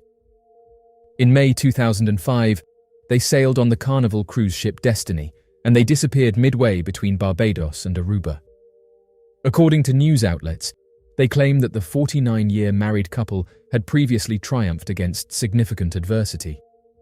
In the final stages of the Vietnam War, they managed to escape their home country of Vietnam, drift aimlessly for 2 weeks in the South China Sea, and eventually make their way to the United States, where they started a new life. As their son, Michael Fam, told news outlets, they worked very hard since they came to the United States 30 years ago, retired, and lived happily in Southern California, adding that his parents deserved the cruise ship present. However, Hugh Fam, aged 71, and Hugh Tran, aged 67, disappeared off the ship on May 12, 2005. As the ship headed towards Aruba, son Michael Fam told news outlets that his parents vanished from sight, and they left very little trace. He clarified that although there was no sign of the missing pair, searchers had discovered Hugh's handbag, the book she was reading, and the sandals of both the parents. The children of the missing spouses wrote for international cruise victims, accusing Carnival Cruise Lines of being more concentrated on preparing the next day's shore activities than safeguarding important data and proof related to 2 of their missing passengers. In addition, son Michael Fam asserted that the cruise line was unhelpful, and he has recently testified before Congress over the inadequate safety procedures on cruise ships. He told news outlets that they were 2 American citizens living the happiest time of their lives, adding that neither of them had any major health issues nor any personal or financial problems, and they both vanished without a trace or witness. The mysterious disappearance of John Halford. Based on a recent ruling by the High Court, it is now presumed that a man in his 60s, who is a father of 3 and went missing after enjoying drinks on a cruise ship in Egypt, met his demise. John Halford, a resident of Milton Keynes in Buckinghamshire, found himself embarking on an unforeseen solo vacation following the challenges that arose in his 25-year-long marital relationship. High Court Judge Mr. Justice Hayden carefully examined the case during a hearing held in the Family Division of the High Court in London. This occurred when Ruth, the wife of Mr. Halford, requested a declaration of presumed demise in order to establish her legal status. The woman shed tears while presenting her case to the judge, sharing details of the challenges she faced in her marriage, particularly relating to financial issues. She explained how her husband had been planning to leave their home and seek temporary accommodation at a bed and breakfast, but mysteriously vanished before doing so. This heartbreaking situation was marked by turmoil.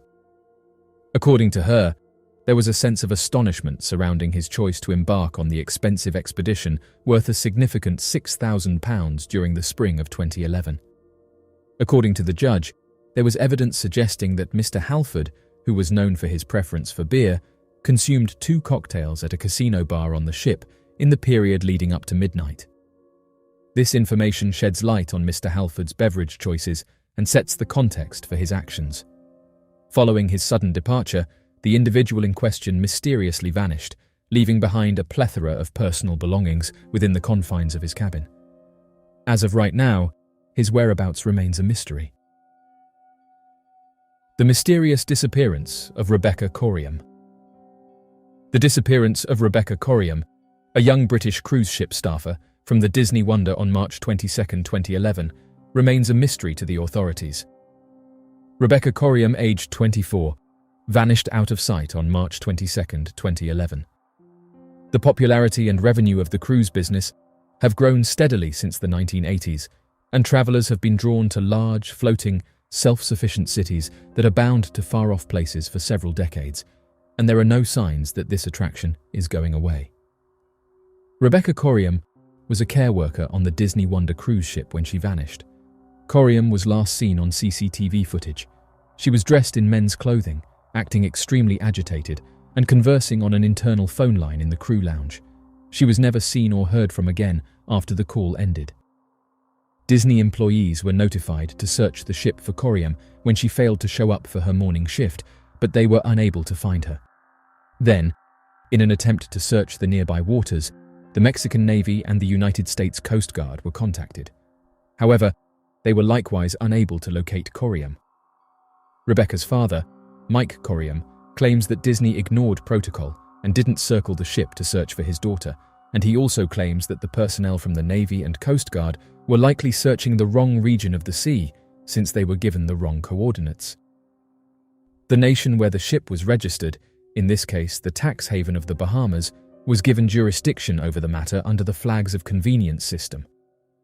Disney got in touch with the Royal Bahamas Police Force to launch an investigation 3 days after Coriam vanished. In response, the Royal Bahamas Police Force assigned Superintendent Paul Roll, one of its detectives, to the case, and Disney arranged for him to be flown out to Los Angeles on a private plane. When the Wonder came back into port, he spent a day on board questioning 6 of the 950 personnel, but none of the more than 2,000 passengers. Disney flew out Rebecca's parents, Mike and Ann Coriam, to meet with the detective and ship's captain in Los Angeles following several days of stalled communication. Regarding their daughter who went missing, the family received Disney-style treatment. Anne said that Disney staged everything, saying that passengers exited at the front of the boat and they were driven there in a car with blacked-out windows. They led them into a room where they played Rebecca's CCTV footage, which mostly showed her in good health. The captain of the ship gave the family his assessment of their daughter's destiny while they were on board, and he clarified that it was most likely a stray wave that had carried Rebecca off of Deck 5.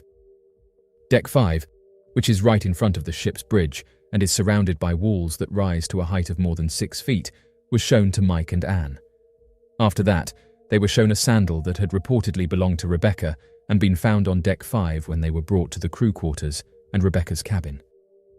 The Coriams watched the Disney Wonder depart dock for its next cruise the following day from land. Disney thought the heartbreaking issue should be resolved, and at a ceremony attended by part of the ship's crew, flowers were placed on the spot of the alleged rogue wave mishap on Deck 5, despite the fact that the Royal Bahamas Police Force case is still under investigation. The Coriams recruited Scotland Yard specialist Roy Ram as a private investigator after being dissatisfied with Disney's explanation for their daughter's disappearance. They also enlisted the assistance of Chester MP Chris Matheson and former Deputy Prime Minister Lord Prescott. What they discovered outside of the formal investigation has unsettling ramifications for Rebecca Coriam's potential future. According to Disney's official explanation, Rebecca was swept off Deck 5 by a rogue wave that happened on March 22nd, sometime between 6 and 9 in the morning. However, there are a lot of contradictions in this story. One is that, based on Ram's account, there is no indication of stormy weather in the weather or ocean conditions near Puerto Vallarta, where the ship was located, much less a rogue wave that would need to be about 100 feet high to sweep a person over the 6-foot walls surrounding Deck 5 and overboard. The CCTV footage of Rebecca conversing on an internal phone line at the time of her last known sighting is the main physical piece of evidence in Rebecca's disappearance. Ram's research revealed that the location and timing of the CCTV film had been chopped out. Disney claims that the CCTV film was taken indoors on Deck 5, not far from the location where Rebecca is said to have been swept overboard. After seeing the undoctored copy, Ram and the other investigators discovered that the tape was really shot on Deck 1, not near the location of Rebecca's purported accidental disappearance.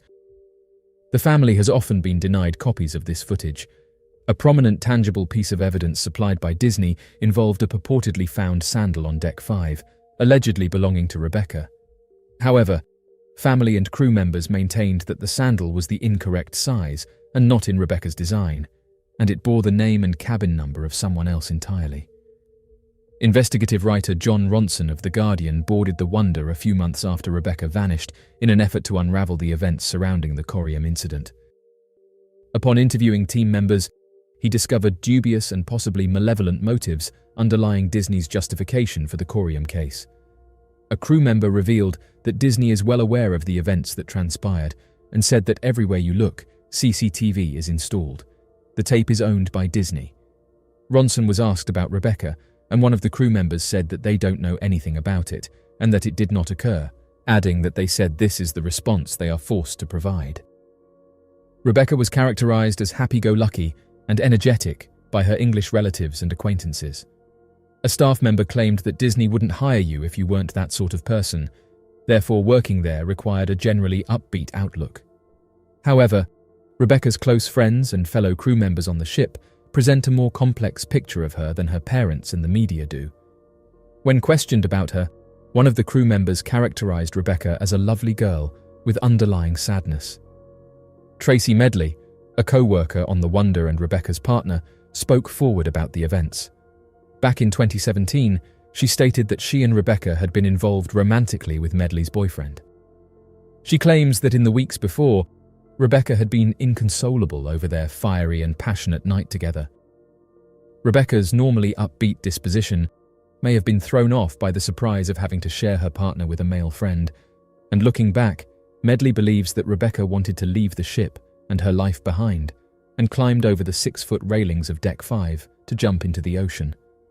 However, English friends and family have denied that Rebecca would have done this.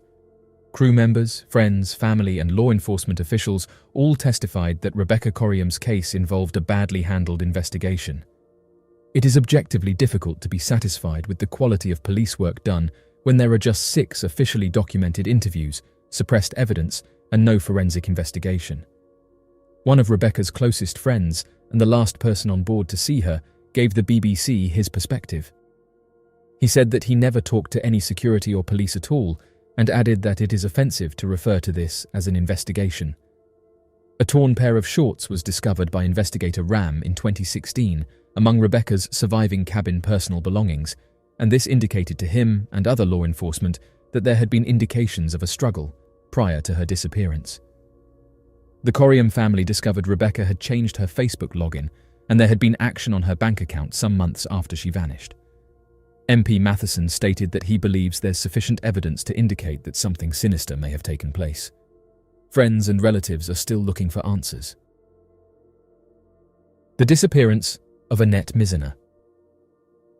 Annette Mizer invited her parents and daughter to go on a complimentary 9-day carnival cruise to the Mexican Riviera after winning a contest. However, on December 4, 2004, just before she was meant to meet her parents for bingo, Mizer vanished, and strange evidence was discovered by witnesses. According to news outlets, Mizer sang a Britney Spears song at karaoke with her kid before making her way to the ship's casino. Mizer intended to arrive before the bingo game began at 10 in the evening in order to secure a good seat. However, she did not appear. A crew member also stated over the intercom that they had located the Wisconsin woman's handbag next to a railing on the lower deck, just as her worried parents were beginning to look for her. When Mizer went outside, a fellow passenger reportedly saw her purse on the ground. He also saw, quite unsettlingly, that a piece of paper had been placed over the neighboring surveillance camera. The passenger remarked that a lot of people have been saying it's a rumor, but added that it's not hearsay. They personally witnessed it. According to news outlets, a Navy ship and a Coast Guard aircraft searched the seas for Mizer for 16 hours without finding the missing 37-year-old. Her spouse disagreed, speculating that Mizer may have been shoved or may have fallen from the ship unintentionally. Annette Mizer is still missing today. The mysterious disappearance of Amy Lynn Bradley. 23-year-old Amy Lynn Bradley sailed on Royal Caribbean's Rhapsody of the Seas with her brother and parents on March 21, 1998. After a cold winter, they were excited about a tropical family holiday. However, Bradley disappeared a few days later as the ship made its way towards Curaçao, a Dutch Caribbean island. Bradley and her brother supposedly danced at the ship's club for most of the evening. Bradley and a few of the band members grabbed drinks after the performance. Alistair Douglas, one of them, spent some time having fun with Bradley before heading back to the staff cabins at around 1 a.m. He claimed that it was the last time he had seen her. Then, Bradley and her brother went back to their family cabin, where she went out on the balcony to relax in a deck chair, and he went to bed. Around 5:30 in the morning, her father spotted her there. Nevertheless, she vanished 30 minutes later. Bradley appeared to have left behind nothing, not even her sandals. According to a later story, at around 6 in the morning, someone saw Bradley walking to the top deck of the ship. However, the family could find no sign of her when they searched that area, as well as other public spaces on the ship. The Bradley family pleaded with the cruise liner to postpone its scheduled docking, certain that something terrible had to have occurred. According to them, no one was to leave the ship until a thorough search could be conducted. The crew declined, as they didn't want to alert other travelers to a young woman's disappearance. They even declined to upload any pictures, asking people to look out for her. Thus, the ship docked on time, and Amy Lynn Bradley vanished from view. The most straightforward interpretation is that Bradley went overboard and disappeared under the waves. However, the ship was close to shore, and Bradley was not only a certified lifeguard, but also a superb swimmer. But as of right now, there is no proof that she had fallen into the water. There have been other reported sightings of Bradley throughout the Caribbean in the decades following her disappearance. Even a picture of a lady who appeared to be Bradley was supplied to her parents, and this caused some to suggest that she had been taken by someone who was on the ship. However, the photographs have not been proven to be Bradley. Even after more than 25 years, officials are still no closer to cracking this perplexing case than they were back in 1998. The disappearance of George Allen Smith IV. In the summer of 2005, the idyllic setting of a luxury cruise ship became the backdrop for a chilling mystery that would captivate the world's attention: the disappearance of George Allen Smith. What began as a dream vacation for the newlywed couple turned into a nightmare, as George vanished without a trace, leaving behind a trail of unanswered questions and speculation that continues to haunt investigators and loved ones to this day. George Allen Smith, a charismatic and outgoing 26-year-old from Greenwich, Connecticut, embarked on a Mediterranean honeymoon cruise with his beautiful bride, Jennifer Hagel Smith, in July 2005. The couple, described as deeply in love and full of life, seemed destined for a future filled with happiness and adventure. However, fate had other plans in store for them. When he embarked on his honeymoon with Jennifer, the love of his life, on a Royal Caribbean cruise ship, George Allen Smith was just 26 years old. The newlywed groom vanished overboard as soon as their cruise, the Brilliance of the Seas, was sailing in waters between Greece and Turkey. The captain thinks it was a harmless mishap. However, Smith's parents firmly feel that this was not an accident and that George Allen Smith's life was taken from him. They immediately put up a $100,000 prize for information leading to the identity of the culprit. However, before a formal announcement was made, further information and circumstances needed to be taken into account. It seems that there had been a lot of drinking and gambling going on in the casino the night before the disaster, and it was only part of the tale. That same evening, a guest who was staying next door to Smith claimed to have overheard heated arguments taking place on his balcony. A different traveller reported hearing furniture shifting. Jennifer was discovered unconscious in the corridor a short while later. Other passengers took pictures early in the morning of what they thought were mysterious stains on the lifeboat canopy below the balcony. However, until the Smith family attorney saw a tape including 4 guys, nothing was particularly worth incriminating. The men made comments about Smith's passing and flash signs as they moved the camera around. However, none of the men were ever prosecuted, and it is hardly unexpected that they deny any connection to the matter. To the family's dismay, the FBI in Connecticut abandoned the case, concluding that it was simply an unfortunate accident. The idea that Jennifer, who had remarried after the disaster, would be receiving all of Smith's goods infuriated the family even more. They vented their rage on Facebook, posting that she was attempting to prevent them from learning the truth about what had transpired that day and that no one knew where she was when he disappeared. Her accusations were never investigated. We are still in the dark about what transpired on that day, years after it happened. The vanishing of Marian Carver. Marian Carver, an investment banker and poet with red hair who was 40 years old, sailed on Royal Caribbean's celebrity cruise ship Mercury in August 2004. She set out on a 7-day trip to Alaska, departing from Seattle, Washington. Domingo Montero, her steward, observed that she was kind, carefree, and excited about the voyage. She informed him she didn't want to go to the dining room, but that she would be going upstairs later. The next night, when she expressed the same desire, he recommended getting room service, and upon her request, brought her 2 sandwiches. Marian's bed had not been made when Montero went to check on her cabin the next morning. All of her possessions, including her 1 pair of shoes, had been abandoned, along with a large gratuity and a manila envelope with unknown contents. He immediately filed a missing persons report and kept doing so for the next 5 days of the cruise, until his boss told him to do his job and forget it. Upon the conclusion of the voyage, Montero expressed his worries to his supervisor once more, and he was instructed to pack up Marian's personal items and bring them to his office. Her cabin was not guarded, and nobody gathered proof. With the exception of her clothes, which he immediately gave to a charity, the supervisor placed her possessions in his own locker. Nobody called the family or made a police report. After Marian went missing for 5 weeks, Royal Caribbean eventually did get in contact with the FBI. When Marian's 13-year-old daughter, who lived with her father, was unable to get in touch with her mother over the phone, she became worried. She decided to call Marian's father, Kendall Carver, who, upon realizing he was unable to reach his daughter, reported her missing to the Cambridge, Massachusetts police. The cops found credit card purchases for the round-trip airfare to Seattle and the Alaskan cruise when they looked through her bank records. Marian's cruise was unexpected, but neither her friends nor family knew that she had taken a vacation. Marian was self-sufficient, single, and had a history of taking separate vacations to clear her head without telling anyone. It took Carver 3 days to receive a response from Royal Caribbean when he inquired about whether his daughter had been on board. She had been absent for 26 days by now, and he was informed by a risk management manager for the cruise line that no alarm had been set out following his daughter's disappearance because it was normal for individuals to abruptly change their rooms without warning and for them to leave their stuff behind. In multiple testimony and media reports, the father expressed that he encountered obstacles in his quest for information regarding his daughter's whereabouts.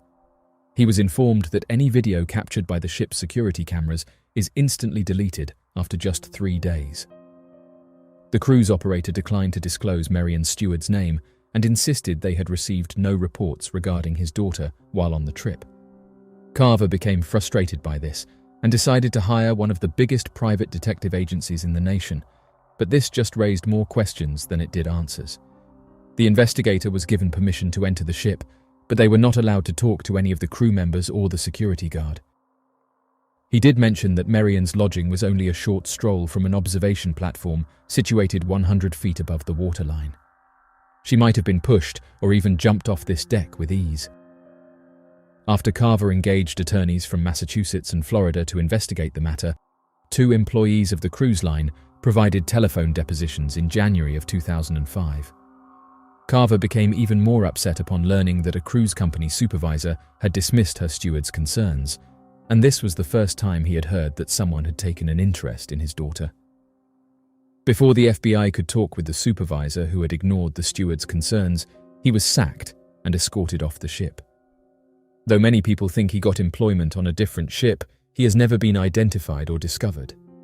Along with the money Marian had left in her room and the manila envelope, he vanished along with other personal items. Ultimately, feeling he had no other choice, Carver sued Royal Caribbean. He finally saw a copy of the security report before the matter went to trial in August 2005, and it was then that he realized there had been a cover-up. In addition, he discovered that he had been misled about the surveillance footage, which had been stored for a month rather than 3 days. When he first got in touch with them, there should have been video from when his daughter vanished. With reference to Marian's emotional problems, the cruise line made an official statement to the media during the trial.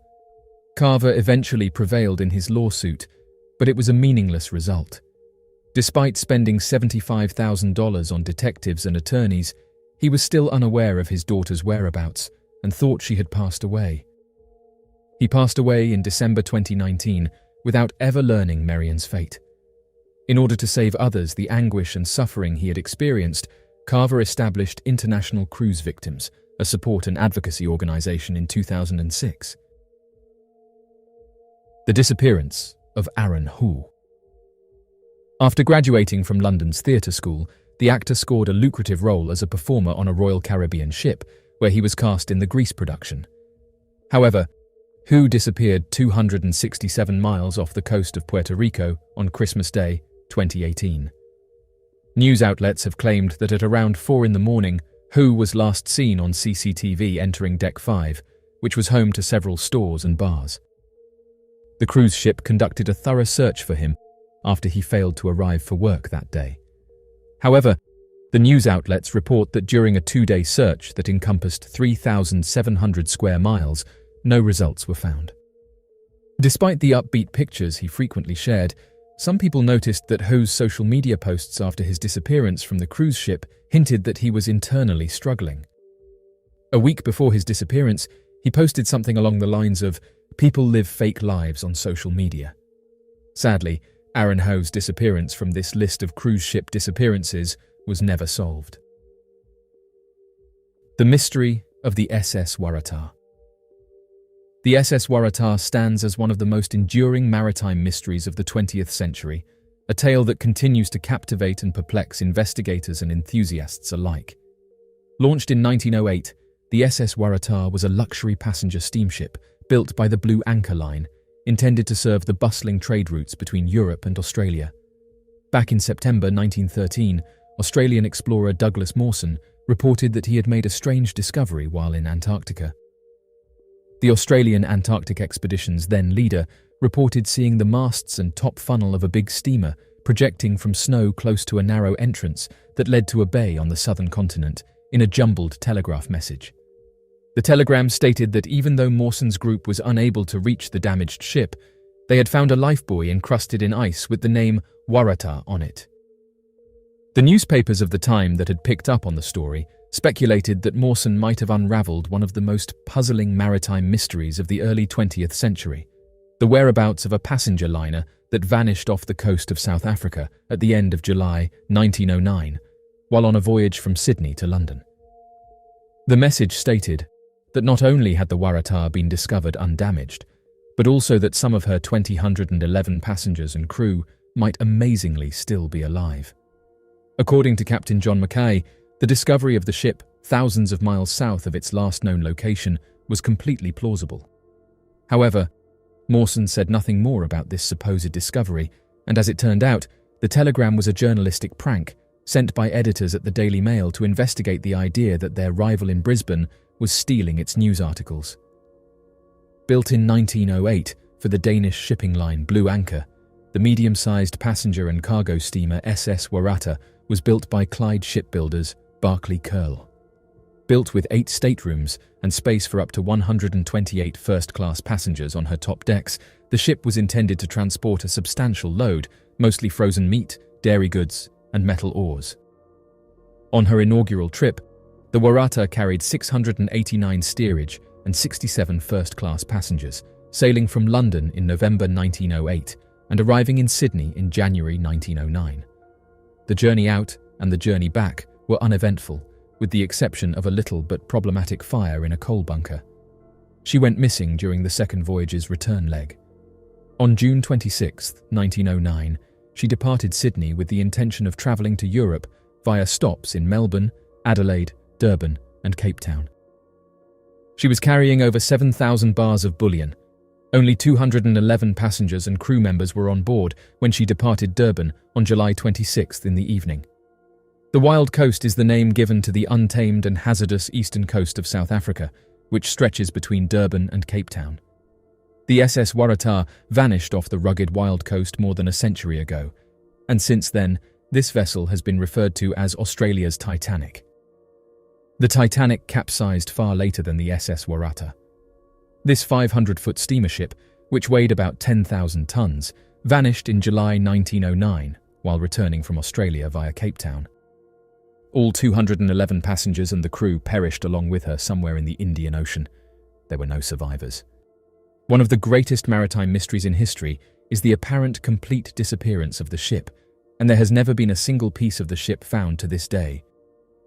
According to some theories, the ship may have been hit by an enormous freak wave, flipped over and submerged under the waters. Some claim it simply disappeared. Many theories have been put up in the more than a century since its disappearance to try and explain its tragic path. According to the communication reports from that day, on July 28, 1909, the ship made a halt in Durban before continuing on its way to London along the Transkei Wild Coast. This liner would have stopped at Cape Town en route before continuing on its journey. More correspondence from the archives was discovered in July 1971, and it stated that the Waratah vanished in what would become one of the most bewildering nautical mysteries of all time, after two people disembarked in Durban, one to look for work and the other because he had a dream the ship would sink. Two other ships spotted it along the Transkei Wild Coast. The waters at Port St John's, between Durban and East London, can be a stormy and turbulent rocky coast with ocean surges reaching anywhere from 60 to 70 feet high in inclement weather. These conditions are common for the area and make for challenging rescue operations, hence the term Wild Coast. Since the sinking of the SS Waratah, other ships have been lost to choppy seas off the shore. According to experts, the surrounding waterways are considered hazardous and are indicated as such on shipping maps.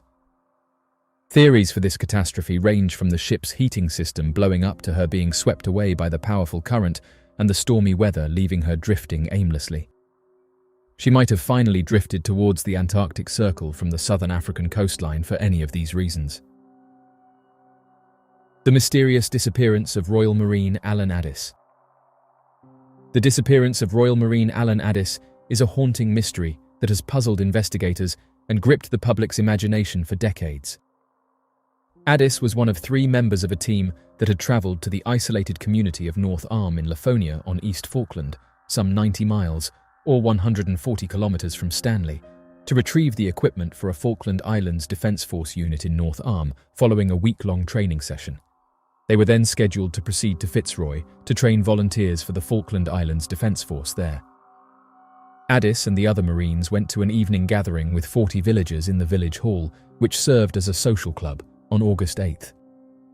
Addis's co-workers said that they last saw him at around 1:30 in the morning. The Marines departed the gathering at separate times in groups of 1 or 2, heading to different nearby residences. The remainder of the team returned to Stanley on the steamer MV Forest early the next morning. Addis was reported missing 30 minutes after they sailed.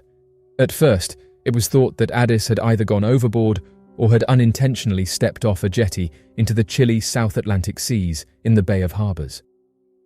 The word that Alan had gone from patrol reached his mother, Anne Addis, at her residence in England. Police came to see her the next day to tell her that her son had probably gone overboard in an accident.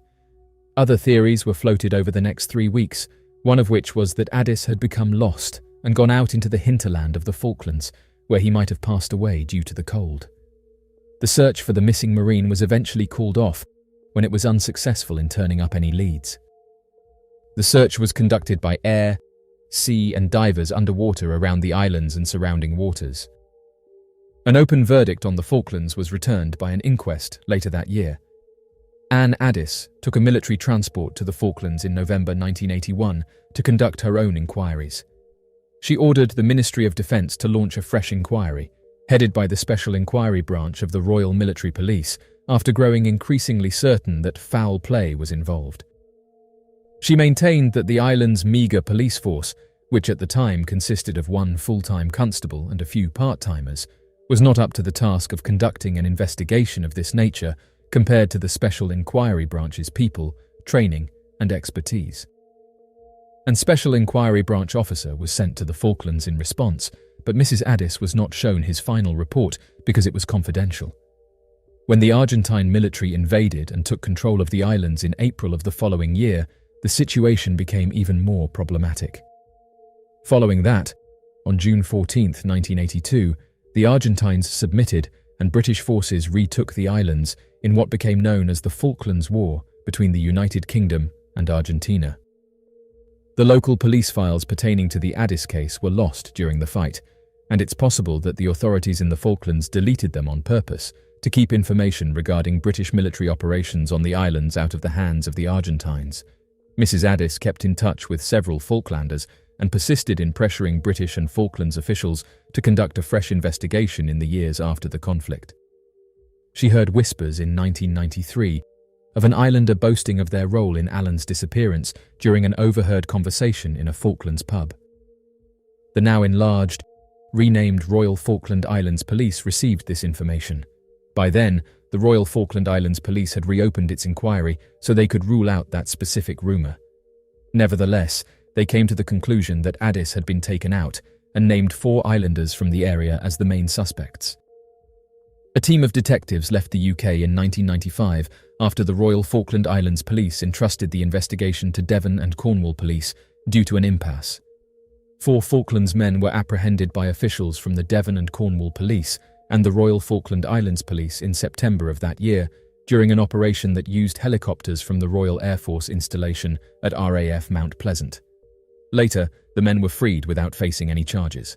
A specialised UK team attempted to find Addis in 1997. Professor John Hunter, a forensic archaeologist from the University of Birmingham and the leader of the prestigious Forensic Search and Advisory Group, which was established to counsel and support law enforcement in locating human remains, was among the group members. Along with specialists in ground-penetrating radar, Sergeant Mick Swindles of Lancashire Police led a particularly trained sniffer dog on the squad. The team looked at over 54 places, but they were unable to locate Addis. The television production company Lion Films shot the inquiry for a 1998 British television documentary that was a part of the Channel 4 series Equinox. The series documented conversations with Addis's mother, his old comrades, and other Falklanders, in addition to tracking the team's efforts to locate his remains. Interviews with 2 of the men detained after the initial investigation in 1995 were part of it. Both individuals vehemently denied having anything to do with Addis's disappearance. A lot of persistent rumours that had been going around for a while were taken into consideration by the programme. The first of these said that Addis had been taken out because he had been discovered with a local landowner's wife. The landowner, who was questioned by the show's producers, denied the theory, even though he acknowledged having heard of such a tale. 2 weeks after Addis vanished, there was a second report about the passing of a local shepherd named Johnny Biggs, who was involved in a fire at a bunkhouse in the North Arm. Falklanders expressed their concerns in the broadcast that the man had been taken out and that the fire had been caused on purpose to hide his identity rather than genuinely passing away in the fire. There was talk of a possible connection between the Addis case and his passing, given that it happened just before he was supposed to testify before the Board of Inquiry and that the fire investigation had certain flaws. Local rumours, as reported by the British Broadcasting Company, said that the man had been removed to avoid his testifying as he knew Addis's whereabouts, maybe by listening in on a conversation that linked another islander to the disappearance. A team from the Metropolitan Police went to the Falklands in December 2010 to carry out additional searches. This came about as a result of a tip from a former Falklands resident who sent Anne Addis details about Alan's location. A follow-up expedition to the islands was planned, despite the fact that nothing was discovered. It was reported that additional clues had been discovered during the search, and there was additional evidence that the head of the Royal Falkland Islands Police had made the unprecedented move of providing police protection to anyone willing to come forward with intelligence. The mysterious disappearance of John Coxon.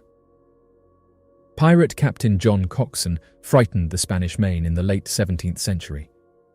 Among the loose group of pirates and privateers known as the Brethren of the Coast, Coxon was one of their most well-known members. Coxon was a living example of the buccaneering age of pirates. During a raid in June 1677, John Coxon and his group ransacked the town and captured the bishop and the governor, holding them for ransom. They were forced to flee to Port Royal when the 3 cruisers of Armada de Barlovento ambushed them with 500 men shortly after. On July 28, 1677, Coxon arrived at the harbour accompanied by a Spanish friar and bishop doctor, Lucas Fernandez y Piedrahita, who he introduced to the colony's governor, Lord Vaughan. When English officers tried to take the prisoner from the pirates, they encountered a ship full of intoxicated people who would not comply. Nobody knows for certain what happened to John Coxon or his ship today, but a number of accounts, including his crew's, state that it weighed around 80 tons. The creatures of Mount Nyangani. Being one of the most recent and peculiar mysteries from the past few years is the encounter witnessed atop Mount Nyangani in Zimbabwe. Back in the month of November of 2014, a 20-year-old British explorer named Thomas Gaisford journeyed to explore Mount Nyangani in the hopes of finding sights never before seen. The main cause for him being in Zimbabwe was due to him having won a university award that was focused on helping pay for trips to new and exciting locations to help with building confidence and discovering new and exciting things about the world. Unfortunately, this trip only provided the opposite effect for Thomas Gaisford. As he went to trek the mountain alone, he had planned to reach the peak and stay there overnight. However, at roughly 3 a.m, a thick fog began rolling in, which left him disoriented and lost. He decided to sit still and camp overnight where he was until the weather cleared up, but he was only met with a thunderstorm that soon arrived at his location. It was at this point that things started getting especially strange. In the fog surrounding him, Thomas Gaisford reported that creatures were circling him and observing him. He had already been warned by the locals to ignore any animals that were acting strangely on the mountain, as the locals explained they were simply not from this world. When the weather finally cleared after 24 hours, he rapidly fled the mountain and never returned. Although some claim that perhaps the amateur explorer had merely gotten dehydrated and became disoriented, locals agree with what he experienced, and not many outside of the local population have ever journeyed up the mountain since then. Perhaps there truly are animals from another dimension on that mountain, and there simply has not been enough who have tried to understand the mountain's peculiar properties to report this finding. For centuries, locals have passed down stories of strange beings that inhabit the misty peaks and hidden valleys of Mount Nyangani. Described as tall, slender figures with glowing eyes and elongated limbs, these mysterious humanoid creatures are said to lurk in the shadows, watching and waiting for unsuspecting travelers who dare to venture too close to their domain.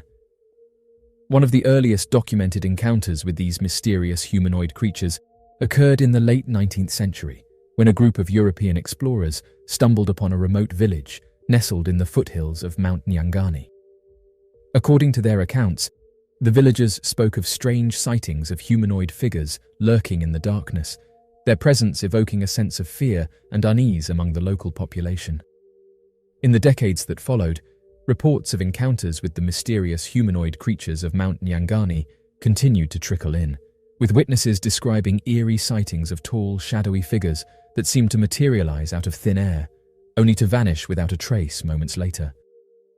Some claim to have seen the creatures stalking through the dense undergrowth, their glowing eyes piercing the darkness like beacons of malevolent intent.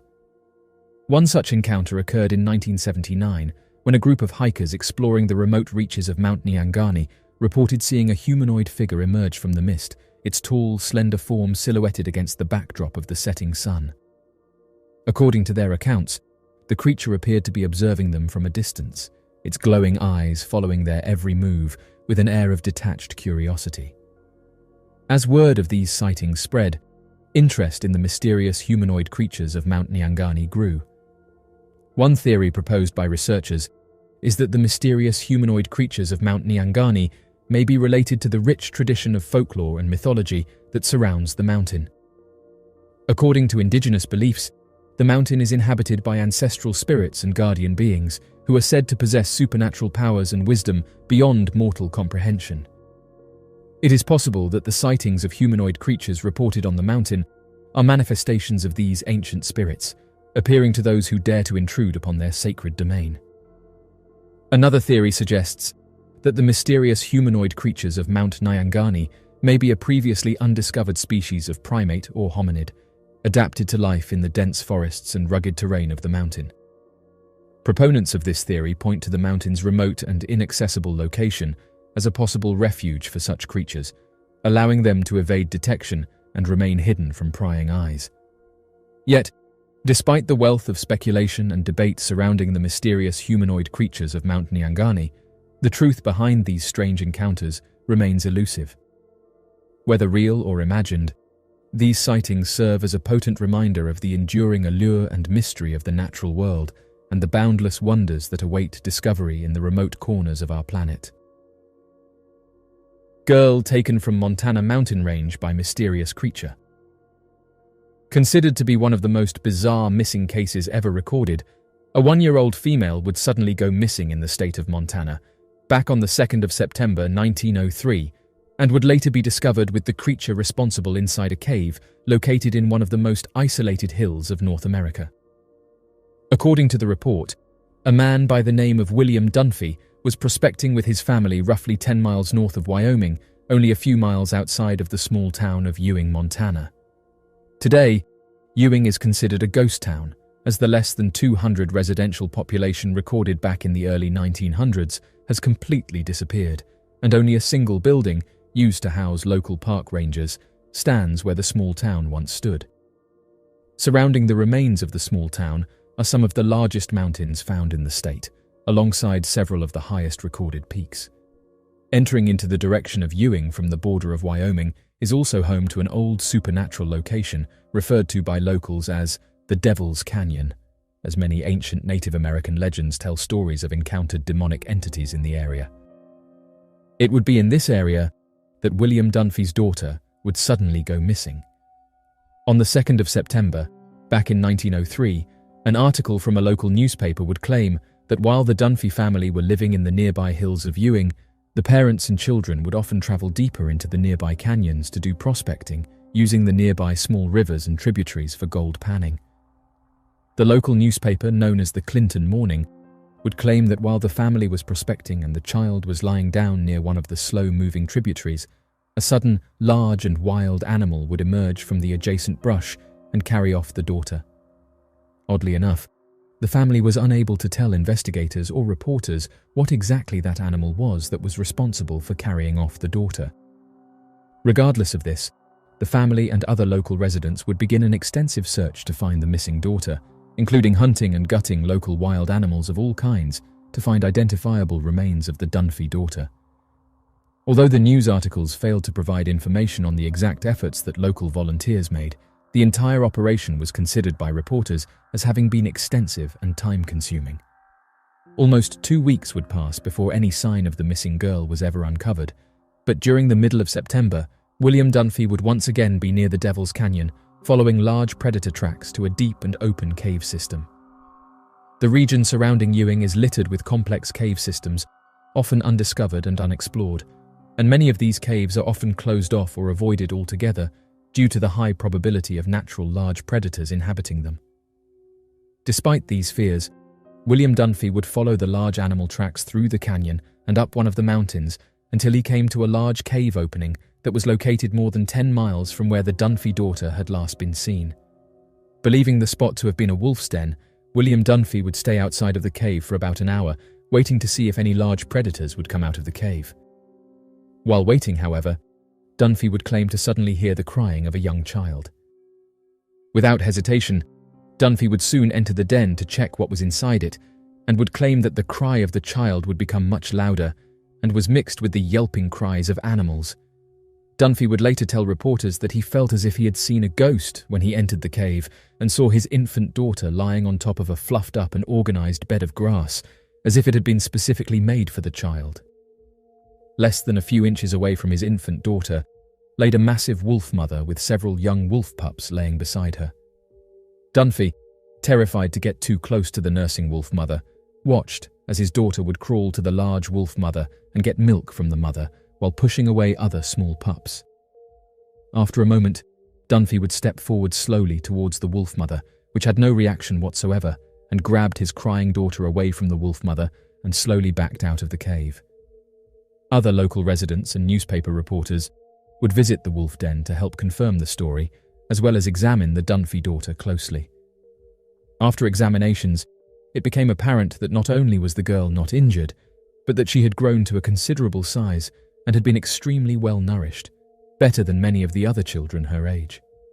Several other newspapers, both in Red Lodge, Montana, and Ewing, would have the story validated by 3 different Ewing residents, alongside the witness testimony of William Dunphy.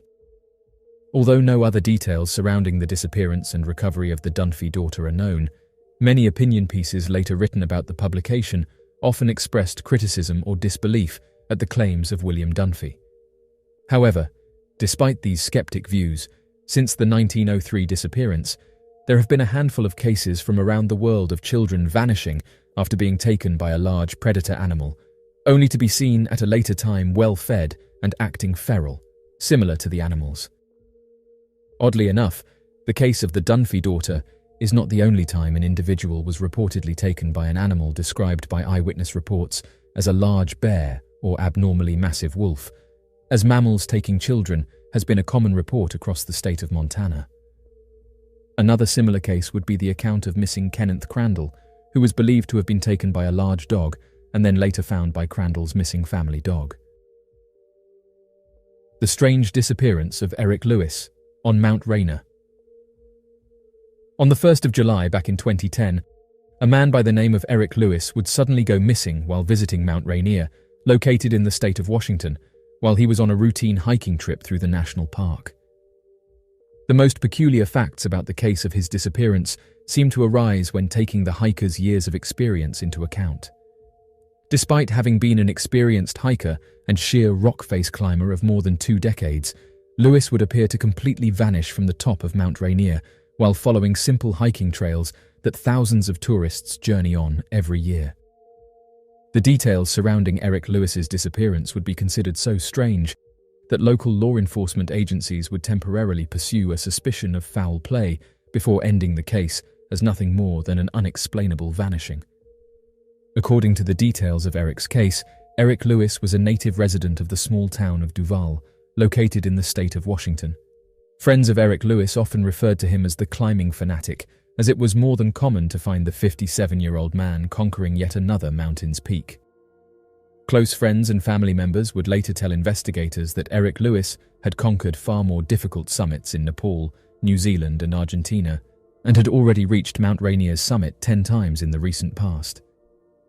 Eric's love for the outdoors and climbing would eventually be the catalyst for his permanent residency being the small town of Duval, as he would later tell his family that he had wanted to move out to the small town after his first few visits to Mount Rainier and to ultimately be closer to the Cascade Mountains, of which he had become greatly familiar with on his frequent expeditions.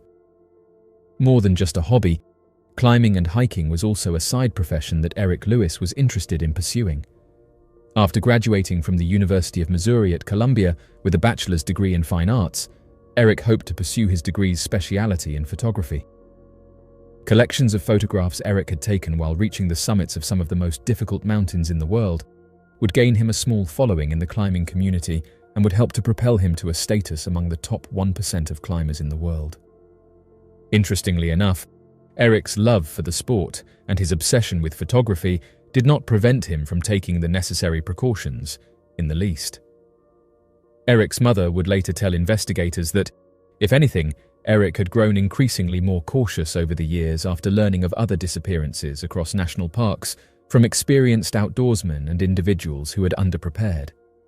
This growing caution would lead Eric to establishing his climbing rituals, one of which included calling his mother, who lived back in Omaha, Nebraska, every Saturday, to give her a summary of his detailed climbing and hiking itinerary for the following week, and to check in with her to make sure he was safe. He would also tell his mother that if he ever forgets to call her, she must immediately contact a search party to begin a search and rescue using his planned itinerary to help locate where he may be. Additionally, Eric would spend a day in preparation for his hikes, including checking the quality of his gear, making a list of all of the equipment he would need, and packing extra food and water in the event of an emergency. Lastly, Eric Lewis never traveled alone, as he always had a collection of hiking and climbing friends ready to adventure with him whenever he was ready. Many of these friends were also experienced outdoorsmen, including Don Storm Jr. and Trevor Lane, who would accompany Eric on the day of his disappearance. According to the report, the three men left for Mount Rainier's summit, expecting to take a different route than usual, known as the Gibraltar Ledge, sometime in the early morning of July 1st. Weather forecasts for the day showed that the area would have pristine weather over the course of the week, which gave the three men enough time to ascend the mountain's side up to around 14,000 feet in as little as a few hours. Given the fact that the men were not loaded down with any heavy equipment, the initial 10,000 feet were treated more like a casual hike than a heavy climb, and the three-man team made incredible time ascending up the mountain's slope. However, oddly enough, at around the 14,000-foot mark, the weather started to take a dramatic turn for the worse, including a sudden snowstorm that blew over the three men in a heavy blizzard, seemingly out of nowhere. By this point in the expedition, Don Storm Jr. was leading the team of men and began to worry that Trevor Lane was falling too far behind. Fearing that Trevor could get lost in the snowstorm, the Don Storm and Eric Lewis roped together onto a main line and waited for Trevor Lane to get closer to where they were at, so that all of them could connect onto a single rope line to not get lost. In only the span of a few minutes, the blizzard suddenly grew to such a state that the men would later claim to investigators that they were unable to see more than 3 to 5 feet in front of them. After some time, Trevor Lane would reappear on the route and make it over to Don Storm Jr.'s position, connecting his carabiner to the main line rope of his two climbing friends. Throughout this time, Don Storm Jr. would catch glimpses of Eric Lewis resting nearby, still attached to the line as they waited. Once the three men were all together, Eric Lewis started to continue the climb, and Don would remark that he caught several more glimpses of Eric on the rope and travelling up the slope slowly. After about an hour of the three men walking together, however, Don Storm Jr. noticed the rope leading to Eric Lewis suddenly went limp.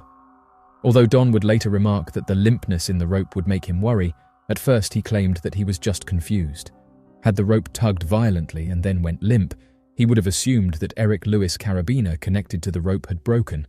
However, the suddenly limpness of the rope without any strain or jerking motion made it appear as if Eric Lewis had merely detached his carabiner from the main rope connecting his two climbing partners. For the next few minutes, Don Storm Jr. would call out to Eric Lewis, following in the direction of the limp rope, and would make his way towards Eric's last known direction. After pulling the rope closer and travelling a few feet, Don Storm Jr. would find the end of the rope in a looped knot, but missing any form of climbing harness or carabiner, confirming his theory that Eric must have purposefully disconnected his carabiner for some unknown reason. Worried that Eric Lewis could have gotten lost in the storm and unknowingly wandered away from the group after disconnecting his carabiner, the two men decided to travel back to where they had been when the rope had gone slack and begin their search around the area for any sign of Eric Lewis before doing anything else. After scouring the region for over an hour, the two men discovered a strange outcropping at the 13,800-foot elevation marked on their maps. Entering the bizarre outcropping, the men realized that the small outcropping was actually a fully carved-out snow cave that went far deeper than they originally expected. The snow cave appeared to have been an opening carved out of the old compacted snow, slightly larger than a person, and back into the mountain for quite some ways. Initially, the two men believed that the snow cave could have originally been carved out by Eric Lewis while waiting for his friends to find him, but that he must have left the carved pocket sometime within the hour or so of his disappearance. Following in the direction directly beneath the snow cave, the two men reached another ledge at around the 13,600-foot mark, where they found and recovered several pieces of Eric's hiking and climbing equipment, including a packed backpack, a snow shovel, a climbing harness, and several pristine carabiners. It was due to this discovery that Don Storm and Trevor Lane became greatly disturbed and believed that Eric may have been suffering from hypothermia due to the cold temperatures and acting erratically. Immediately after discovering the abandoned equipment, the two men began searching in a large radius for any signs or tracks of Eric Lewis anywhere nearby, believing that perhaps Eric had attempted to find some shelter from the blizzard. Unfortunately for the two men, the snowstorm appeared to have wiped out any footprints, as there was no sign of tracks anywhere in the area. Fearing the worst, Don and Trevor would then descend to around 10,000 feet, where they could contact the local climbing rangers and report that Eric Lewis had disappeared at around 14,000 feet and the exact GPS location of where he had last been seen, and where some of his equipment had been recovered. Within a few hours of the report, the climbing rangers would soon visit the site of where Eric had last been seen, as well as trace the route all the way up to the summit of the mountain, but were unable to find him. Knowing that Eric's equipment had been found separated, the rangers believed that he must have been lost and sheltered somewhere, hoping for travelers to find his equipment and pinpoint his location. Using the area of where his equipment had been recovered, the rangers collected a search and rescue team of more than 50 volunteers, 2 Park Service helicopters, and commercial guides to begin searching for Eric Lewis. Although the rangers originally had high hopes of locating Eric Lewis, knowing his vast experience with climbing and the recovery of his equipment left completely undamaged, this relaxed atmosphere would soon turn into fear. Due to the sudden unexpected snowstorm, helicopters had difficulty staying in the air for very long, and previously searched areas had to be covered several times over due to the changing landscape. As temperatures plummeted, search and rescue volunteers had to slow their efforts until the weather could clear and the daylight came back. After a total of 4 days searching for Eric Lewis, not a single sign of him was uncovered, leading to the search and rescue efforts being called off by the climbing rangers due to the increasingly bad weather. After listening to the witness testimony of Eric's 2 climbing partners, the investigators assumed that Eric must have fallen from the side of the mountain and that his equipment must have been dislodged from his person as he fell, landing in a far different area. The official explanation for Eric Lewis's disappearance, however, is still considered to be unknown, and no sign of Eric Lewis had been recovered at any point following his disappearance. Despite many of the strange theories surrounding Eric's disappearance, none have been able to explain the bizarre appearance of the mysterious snow cave carved into the side of the mountain and then abandoned in such a short span of time. Additionally, had Eric carved the snow cave himself, why would he later abandon his equipment while still being more than 13,000 feet up the mountain's slope over a couple hundred feet below him? Even more peculiar, no other sign of Eric Lewis was recovered when the snow melted many months later. Given the many impossible-to-explain disappearances on the slopes of Mount Rainier, it is difficult to know what exactly could have been the cause of Eric's demise, despite having been amongst one of the top 1% of experienced climbers in the world. Mysterious encounter in the mountains. The owner and caretaker of an alpine lodge observed an unidentified flying object in the scenic Hochkreuz Mountains of Germany in December 1973. This was the end of a year that saw a boom in reports of UFO sightings and humanoid occupants all over the world.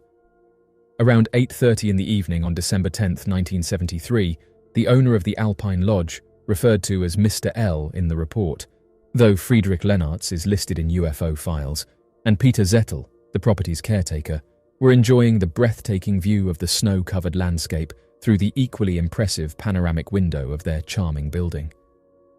Even though it was many kilometers away, the 1,600-meter-tall Weitlahner Kopf mountain was the main feature in this image, but on this specific occasion, the 2 men noticed an odd red light on top of the mountain, or hovering over it. At first, they thought it was a helicopter, so they tried to check this by reaching for their binoculars. Upon observing the red light for almost half an hour and continuing to think it was a helicopter's cockpit light, Lennartz would shoot red flares into the air outside the property.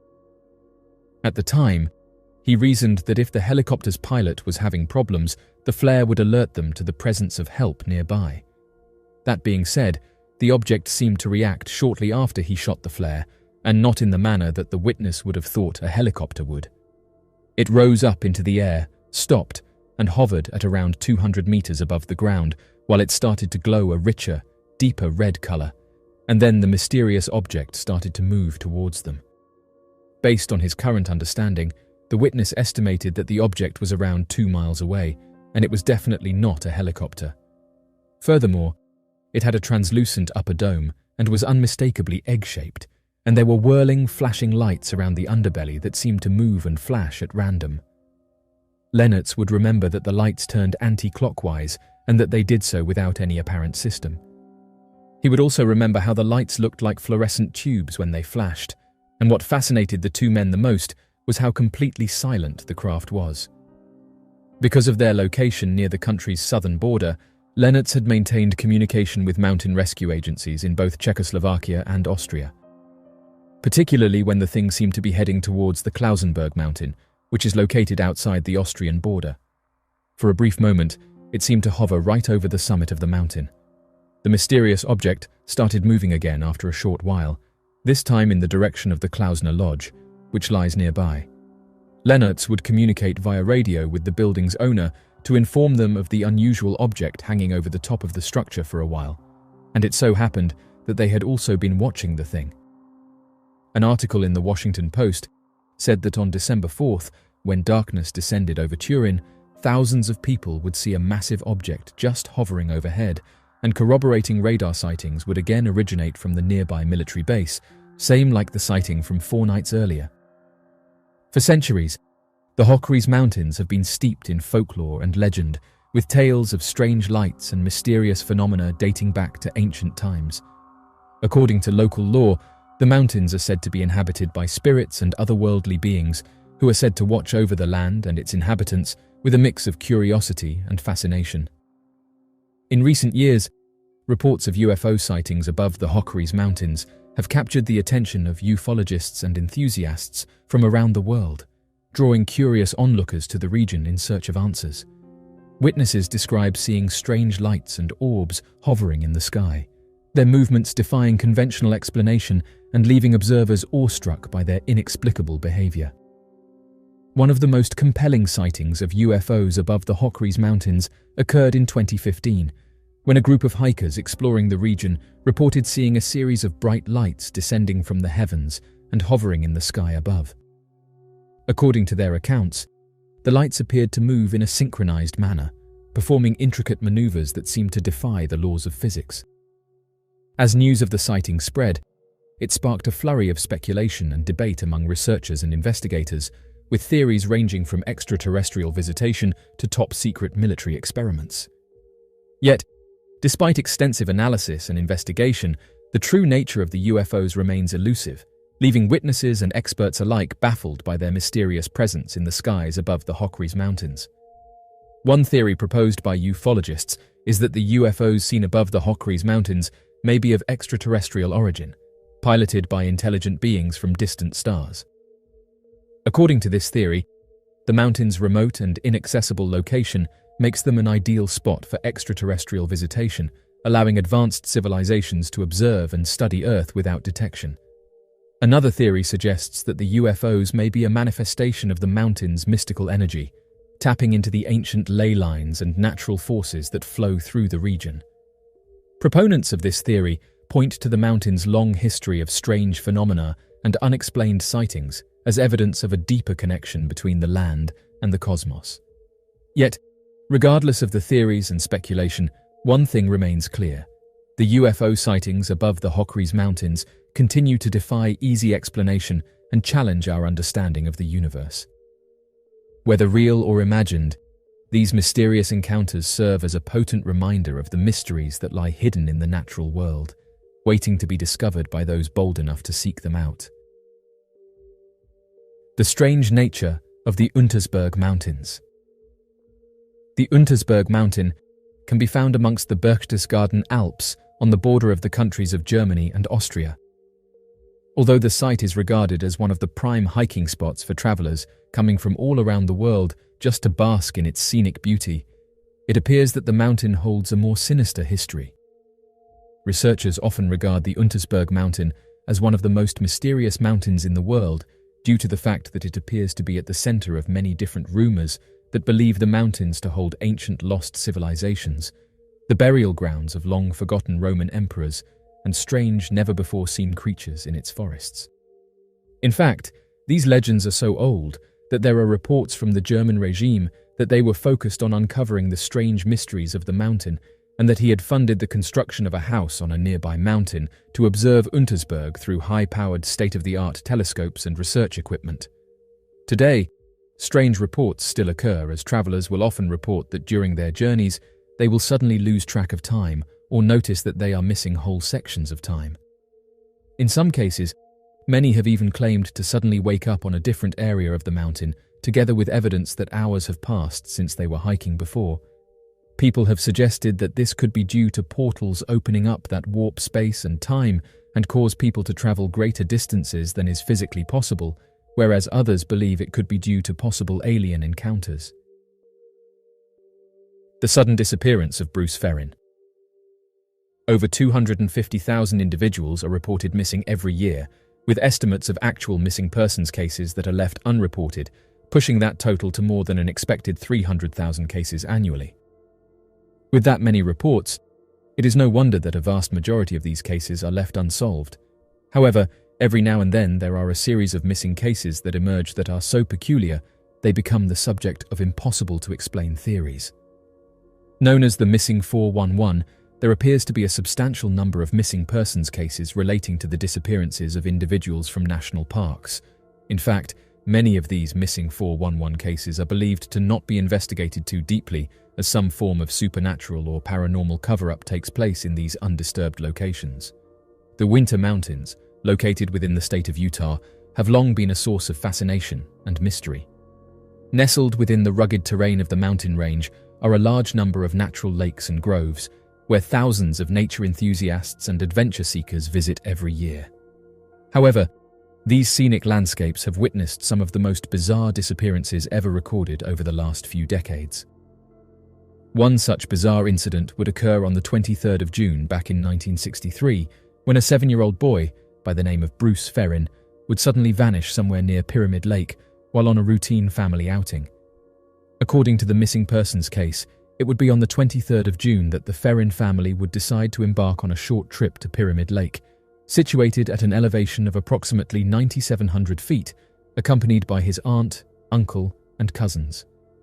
The lake, reminiscent of Kubacki Lake, offered a serene backdrop for a day of family bonding.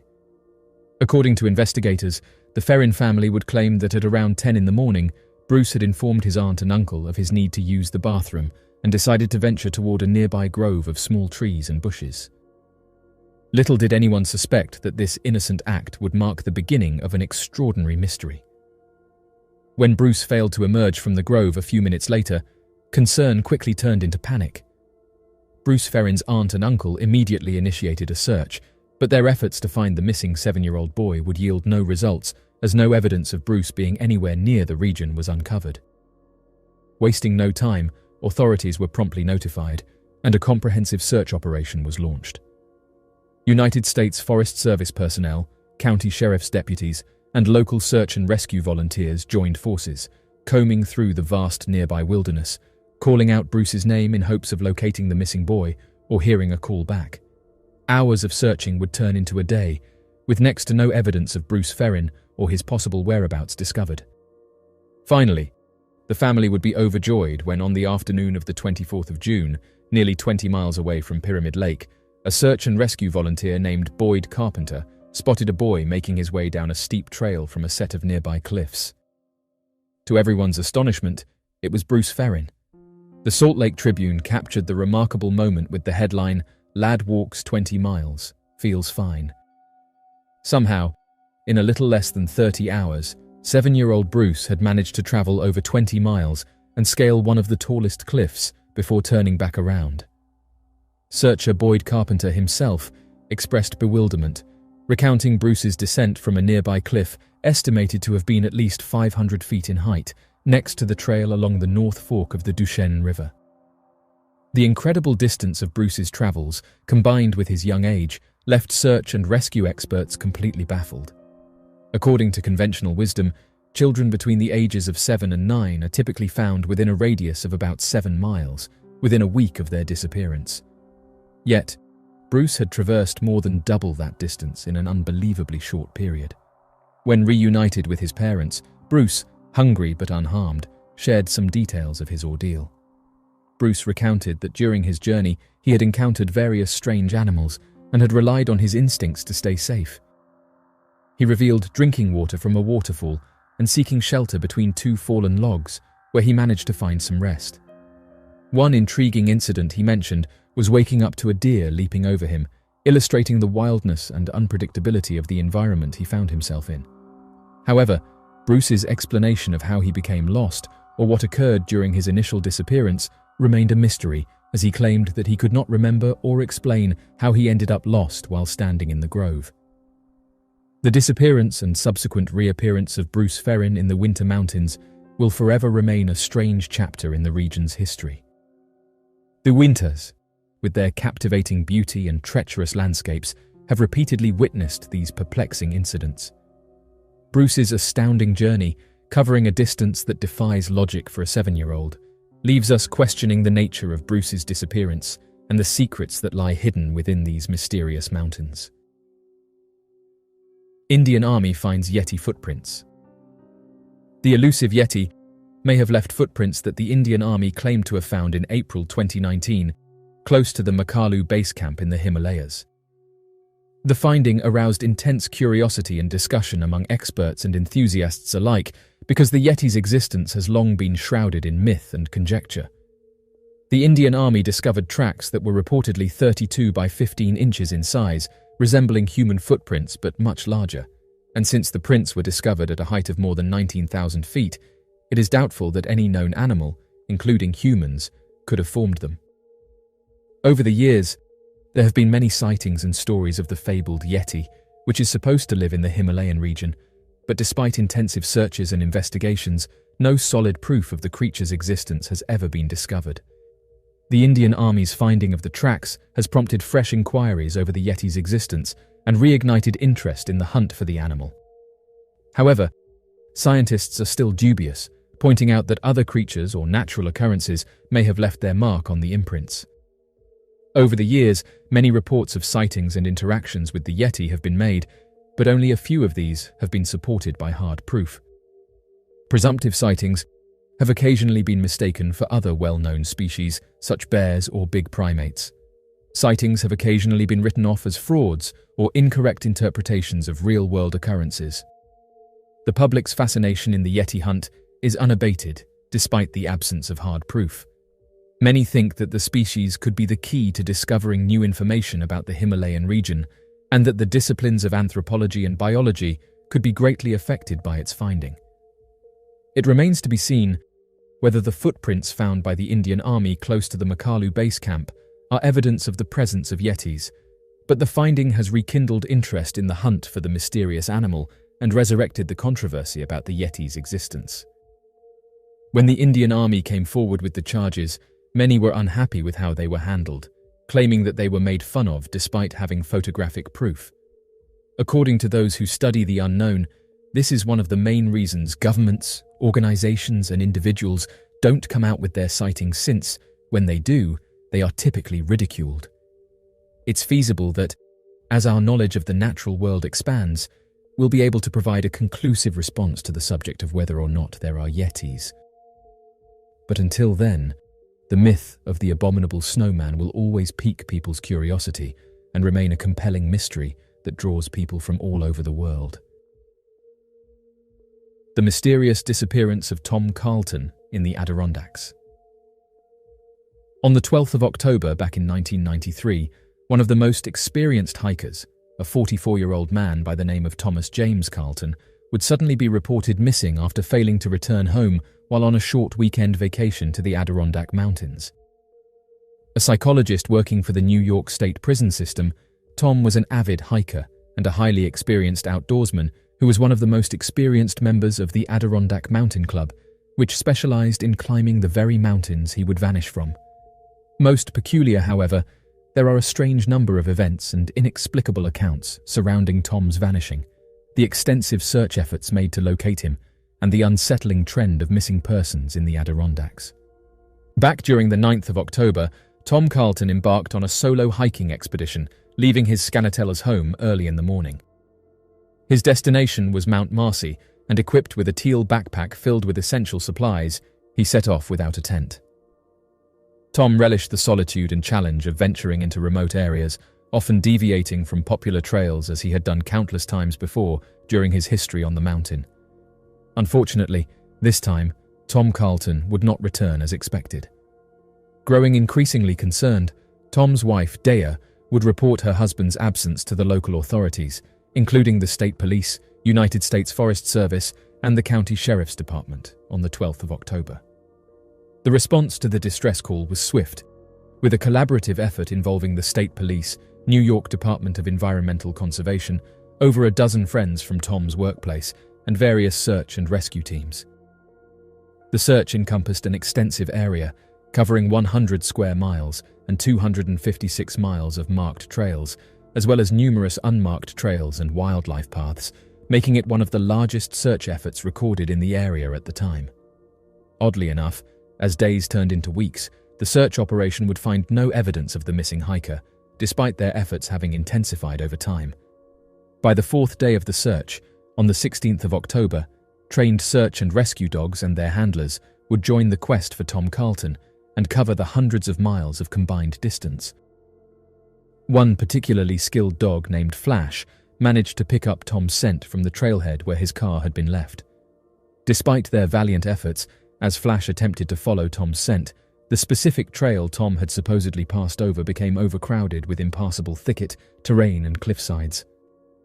The search team accompanying Flash had to retreat due to impassable terrain, hindering their progress in locating Tom and causing the canine to become confused and lose Tom's scent.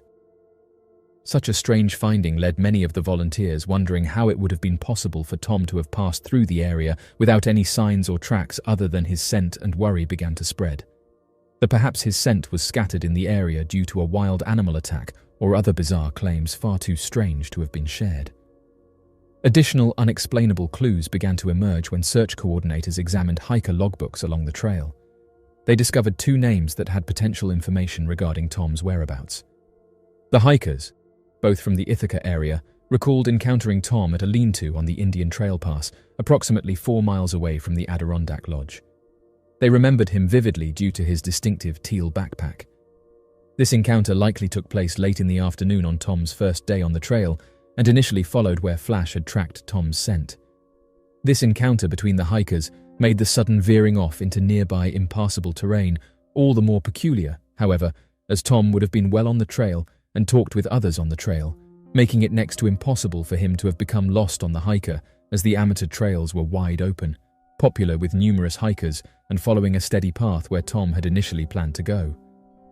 Instead of following the path, however, the evidence would show that Tom would suddenly veer off of the path and travel in a direction humanly impossible to have followed.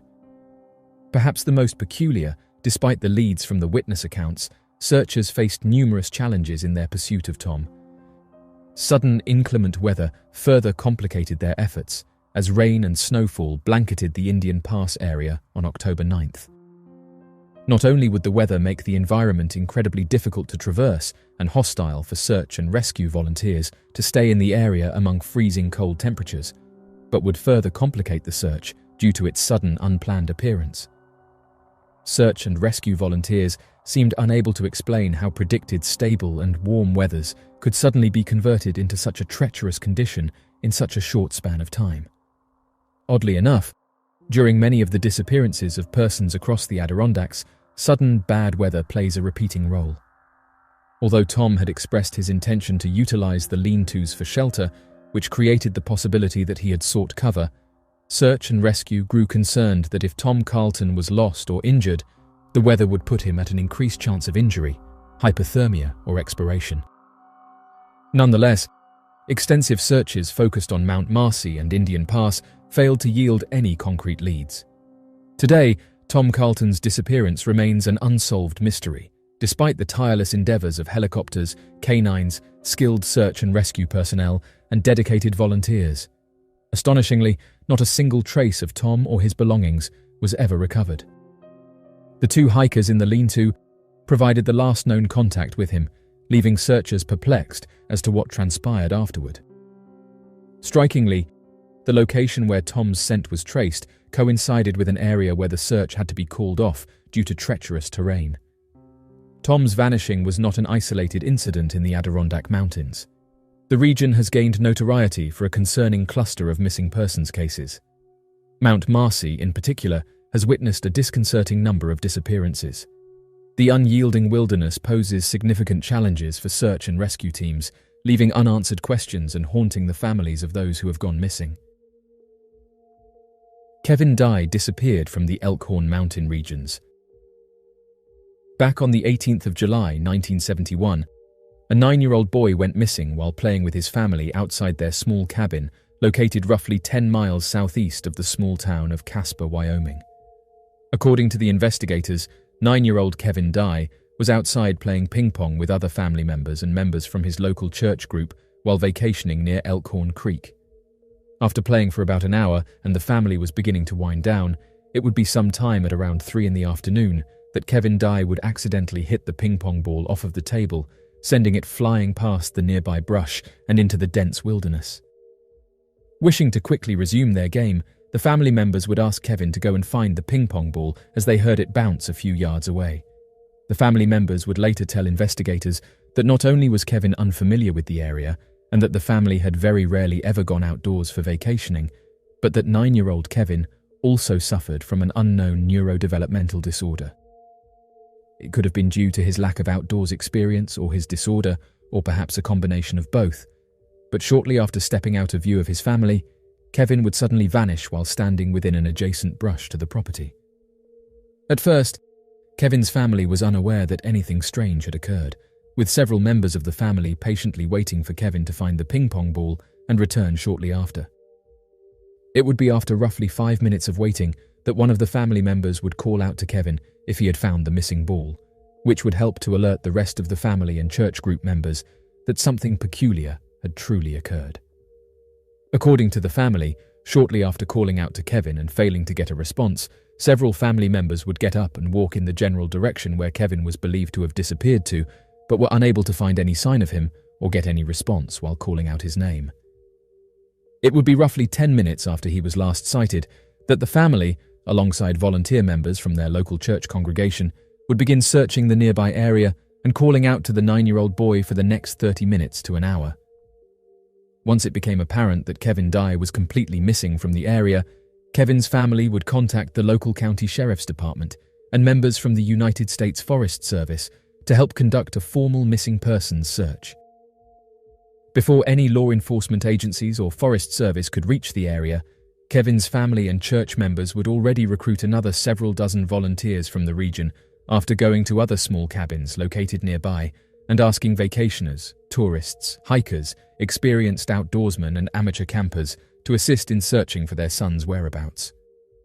It would be less than 2 hours after Kevin's disappearance that more than 200 volunteers had joined the search efforts for the missing boy, including the local sheriff's department, United States Forest Service, trained paramedic first responders, and a team of expert bloodhounds with accompanying dog handlers.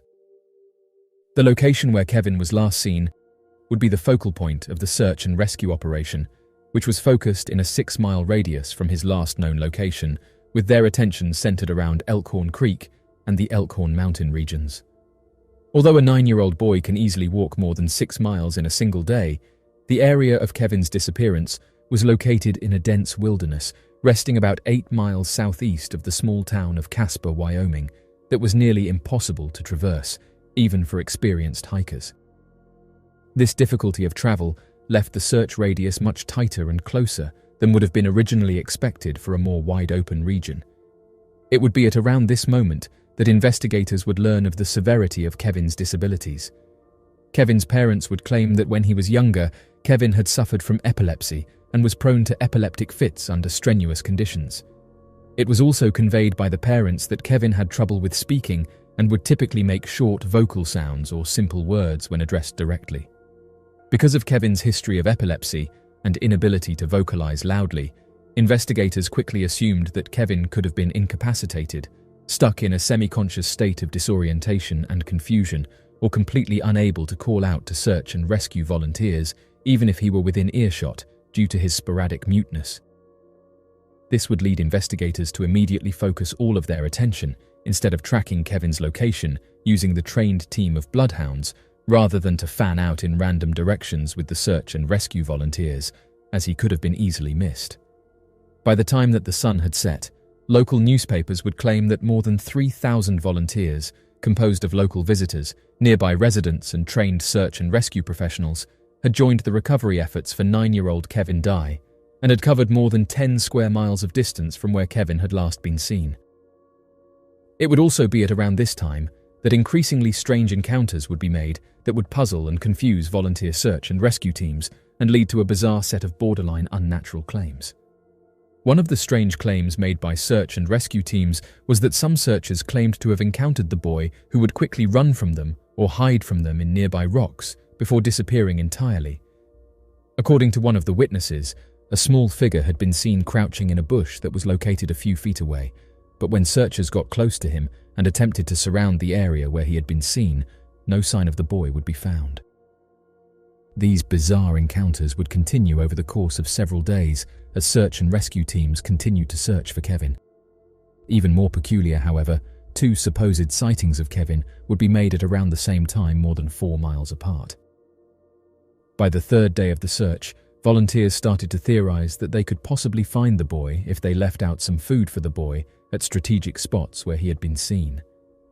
Although trained law enforcement and professional search and rescue teams focused on tracking the missing boy with the help of the bloodhounds, the amateur volunteers started leaving out food, hoping to catch the boy while he was eating. An article published in the local newspaper referred to as the Ogden Standard would write the following paragraph about an incident that occurred after a woman left a plate of food outside her cottage. Sheriff Bill Estes said that Kevin Dye was believed to have been seen again last night between 10 and 10:30. Michael R. Sullivan and his wife were driving up to their cottage in a pickup truck when their dogs began barking. Mr. Sullivan flashed his spotlight on the neighbor's house and said that he saw a human being running, adding that this guy was in a blue shirt by a stump. Though it was difficult to prove that the disappearing food was caused by Kevin Dye, a series of other bizarre events would further convince investigators that the missing 9-year-old must have been behind the strange encounters.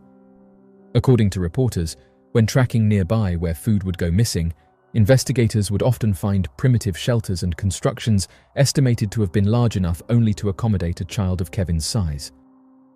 Several of the unknown primitive structures were described by investigators as appearing to have been basic lean-to shelters made from the boughs of surrounding pine trees and bushes. Other volunteers would describe coming across freshly made piles of stacked stones that almost appeared to have been landmarks or shrines made by the 9-year-old boy to help him find his way around a location. Using the disappearing food and the unknown structures as a way of potentially tracking the location of Kevin Dye, the volunteer search and rescue teams would lay out more food in the hopes of possibly finding and catching the missing boy. After several days of using this strategy, searchers began to worry that they were making next to no progress in actually finding the young boy and decided to take a more systematic approach and travel in grids over vast distances, making it impossible for the missing child to elude rescuers. Despite their best efforts, by the 10th day of the search, no sign of Kevin Dye was ever recovered. It would also be on the 10th day that the search and rescue operations would take an unexplainable turn. Although never explained, it would appear that the group of search and rescue volunteers would become increasingly superstitious of the unknown structures and the nature of the disappearance of the boy. This growing superstition would cause Kevin's father, a man by the name of Mr. Philip Dye, to hold a prayer rally at the location of where Kevin had last been seen. The local newspapers would claim that Mr. Philip Dye worked as the treasurer for the Christ United Methodist Church, the local church that had been vacationing with the family at the time of Kevin's disappearance. Due to his position at the church, Mr. Philip Dye organized a prayer group that would bless the search and rescue volunteers, as well as travel through the area praying for Kevin's return and to ward off any evil superstitions. Oddly enough, shortly after the end of the prayer rally, it would be on the 10th day of the search that Kevin Dye would soon be recovered. According to the official investigation reports, it would be on the 28th of July, at around 8:30 in the morning, that a group of volunteers would find Kevin Dye lying at the northern edges of Elkhorn Creek, located near the base of Elkhorn Mountain, completely unconscious and in a very weakened state. Tapping the boy several times to see if he was still alive, Kevin Dye would soon awaken and look over at the search and rescue volunteers and offer a weak smile. The volunteers would later tell investigators that after having been prodded several times, Kevin had woken up, crawled over to the stretcher that the volunteers had brought, and then fell back to sleep as the team carefully began to carry him out of the wilderness on a sloped 2.5-mile hike. Shortly after reaching the rest of the group, Kevin would be examined by a healthcare professional who would make special note to notice that though one of Kevin's shoes was missing, his foot did not appear to have been severely injured in any way. Additionally, The healthcare professional appeared to take note of a series of scratches found across Kevin's arms and face, but with no other major injuries anywhere else on his body. Less than an hour later, the boy would be admitted to the local hospital and monitored by a doctor. It would be at around this time that investigators would come to find that Kevin had lost over 25 pounds in the 10 days that he was missing, with the hospital indicating that Kevin had not had anything to eat since before he had disappeared. The medical examiner also believed that Kevin would not have survived for another day, and that his sudden rapid weight loss would have put him at a conservative estimate of around 7,000 calories burned every day, or around 5,000 calories burned through pure exercise per day. This finding would directly contradict many of the investigators' claims that Kevin had been spotted eating food from porches or digging through trash cans for leftovers. Additionally, the excessive weight loss would make many question as to how Kevin could have continued evading detection without succumbing to exhaustion and extreme muscle fatigue. Curious as to what had happened, investigators would wait a week for Kevin to recover before asking questions about his ordeal. After the week, Kevin would only say a few words and seemed generally uninterested in the affair, offering no information about what exactly happened during those missing 10 days. Investigators would later claim that due to Kevin's history of seizures, they believed that the 9-year-old boy could have entered a semi-conscious state while traveling through the woods, causing him to travel for hours at a time in random directions, unsure of where he was at, and without knowledge of how long he had been walking for. The mysterious Michael and Makana von Gortler incident. On the 22nd of June back in 2011, a father and daughter would suddenly vanish when going on a hike to the summit of Mount Missouri, located in the state of Colorado. Although the two experienced hikers would reach the summit at around 14,000 feet, their bodies would tell a completely different story when investigators would conduct a thorough investigation into the matter. According to the missing persons report, 53-year-old Michael von Gortler and his daughter, 20-year-old Makana von Gortler, would leave their home in Boulder, Colorado on the 14th of June to spend the summer going on a series of hiking and climbing trails together over the span of about a week. Michael, who worked as an emergency room physician in the city of Boulder, Colorado, had often visited the nearby trails and mountain ranges over the years and had become quite an experienced outdoorsman, hiker and climber across the many Colorado mountain ranges. Additionally, Michael's daughter Makana, who studied out of the University of Colorado, majoring in ecology and evolutionary biology, would often spend her entire spring, summer and winter vacations between school going on long hiking and camping trips with her father to get pictures of the natural wildlife and ecology of the local area. Makana would also be considered by many close friends and family as having been extremely experienced in both hiking and climbing, and both Makana and her father were in excellent physical shape at the time of their disappearance. It was later uncovered by investigators that Michael and Makana would spend the majority of their week-long camping and hiking trip at the father's second home. Michael's second home was a small summer house located in the town of Buena Vista, roughly 150 miles west of Boulder.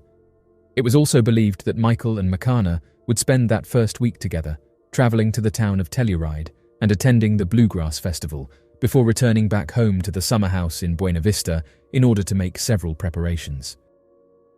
It would be there that the two hikers would spend several days planning their trip to Mount Missouri, including acquiring several updated maps to help plan their routes, purchase and replace new equipment for their climbs, and stock up on extra emergency gear in the event of sudden bad weather conditions or any unforeseen issues.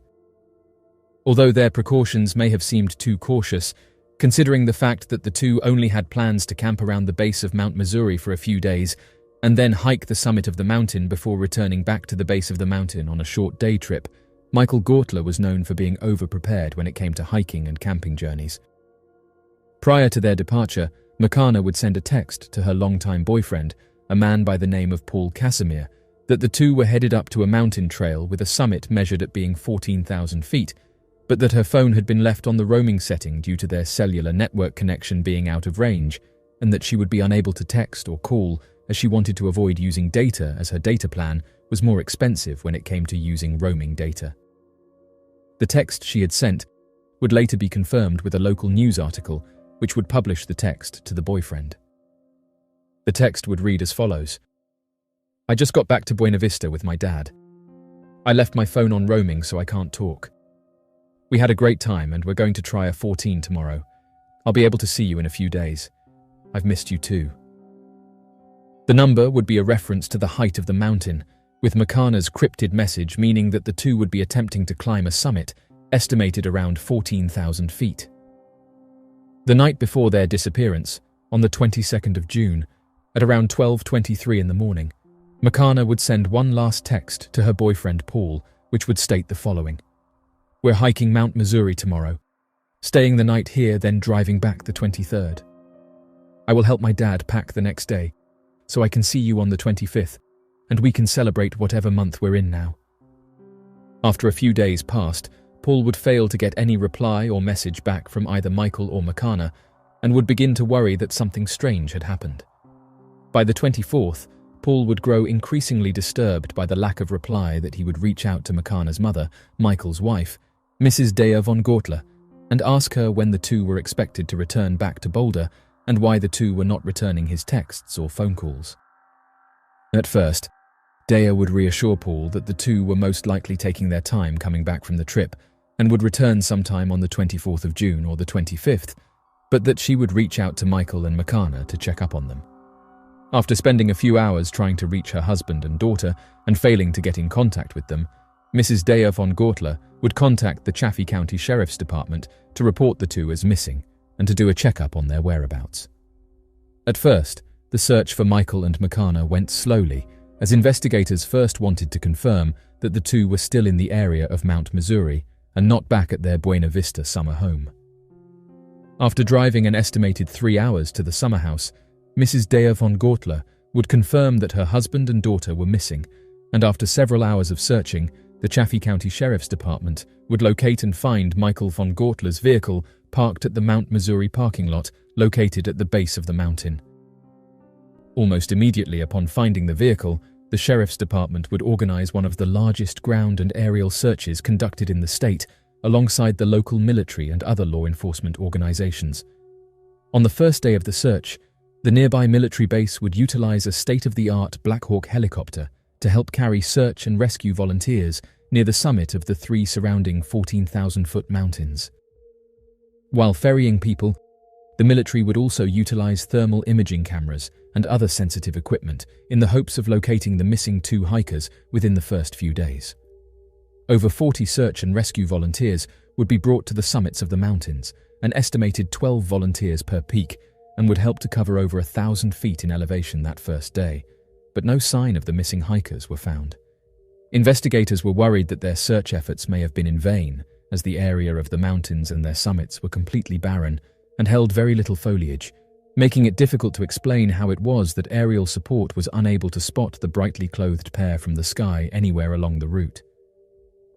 Even more strange, an article published in the local news would also claim that by the 8th day of the search for the missing father and daughter, it was believed that search and rescue volunteers, the Sheriff's Department, United States National Forest Rangers, and the nearby military base had covered more than 800 square miles of terrain, both by ground and air, and were unable to find any sign of the missing pair. It would not be until the 10th day of the search that investigators would finally recover the missing father and daughter, when the search helicopter was in the middle of depositing another group of search and rescue volunteers on the summit of Mount Missouri. According to the helicopter pilot, as he was descending onto the summit, the pilot claimed that he saw something incredibly unusual in the forest area directly below their passing location. Although the pilot would never describe what he saw that was considered distinctly unusual, rumors from search and rescue volunteers claimed that he saw what looked like a large figure in the area that seemed difficult to explain. Unsure of what it was that was seen, the pilot would send the volunteers into the area where they would find two individuals. According to the volunteers, they were not immediately identified as belonging to Michael and Makana, as they were horribly injured and disfigured beyond recognition. Though the pair would later be confirmed as having been the missing father and daughter, there was initially no declaration of their identities, and several other bizarre events would take place that would make missing 411 investigators suspicious as to the nature of the recovery. A group of search and rescue volunteers would claim that the individuals were found in a forested area far from any ledges or cliffs, somewhere around the 12,000-foot elevation mark on the mountain. Another group would claim that the individuals were found lying atop an open field of grass around the similar elevation mark. However, despite these conflicting stories, no confirmation of either account would be made, leading many missing 411 investigators with the suspicions that a bizarre cover-up had taken place. It would take another few days before the coroner could confirm the identity of the injured pair as belonging to Michael and McCabe. Even more peculiar, the coroner and sheriff's department worked together in order to provide an explanation of the cause of the passing of Michael and McCabe, as both the coroner and sheriff's department were confused as to the exact location where they were found and the exact nature of their demise. The Chaffee County Sheriff's Department would hold a press conference on the 5th of July, claiming that the discovery of where Michael and McCabe were found came as a total shock to the investigators. It was hard to understand how any accident could have occurred, as the von Gortlers had been at a high elevation and appeared to have been suffering from injuries inconsistent with a fall. Additionally, the Sheriff's Department would confirm that the weather had been exceptionally good at the time of their expected demise, as there was no measured wind, no clouds, and no sudden weather shifts that could have led to any accidents for the pair. In all considerations, the day of their disappearance was a perfect day for a short hike to the summit and back down. The most confusing statements would come from several interviewed searchers on a live broadcast, which would claim that it was believed that the pair had to have reached the summit and fallen while they were descending the summit along a hiking trail. The searchers would claim that less than 200 feet from the summit, the pair fell. The Chaffee County Sheriff Pete Palmer would tell reporters that it was difficult to confirm the theory, as the distance and placement of the body was both too far and in too awkward of a location for the pair to have fallen from only 200 feet from the summit. The sheriff would also provide the statement to the news reporters, saying that they are not exactly sure where they were when they fell, as none of the information they had seemed to match up. In one report, searchers would claim they believed that the pair had fallen 200 feet from the summit while descending. Another report would claim that the bodies of the father and daughter were found in a densely forested area at the 12,000-foot elevation point, and a third report would claim that the pair were found much closer to the summit, laid out on grass. Even more peculiar, the coroner's office would claim that the damage and injuries of the pair were consistent only with a fall estimated to have been at least 1,000 feet in height at a 60-degree grade, which would have been impossible to have suffered from if only a few hundred feet from the summit or at the 12,000-foot elevation point.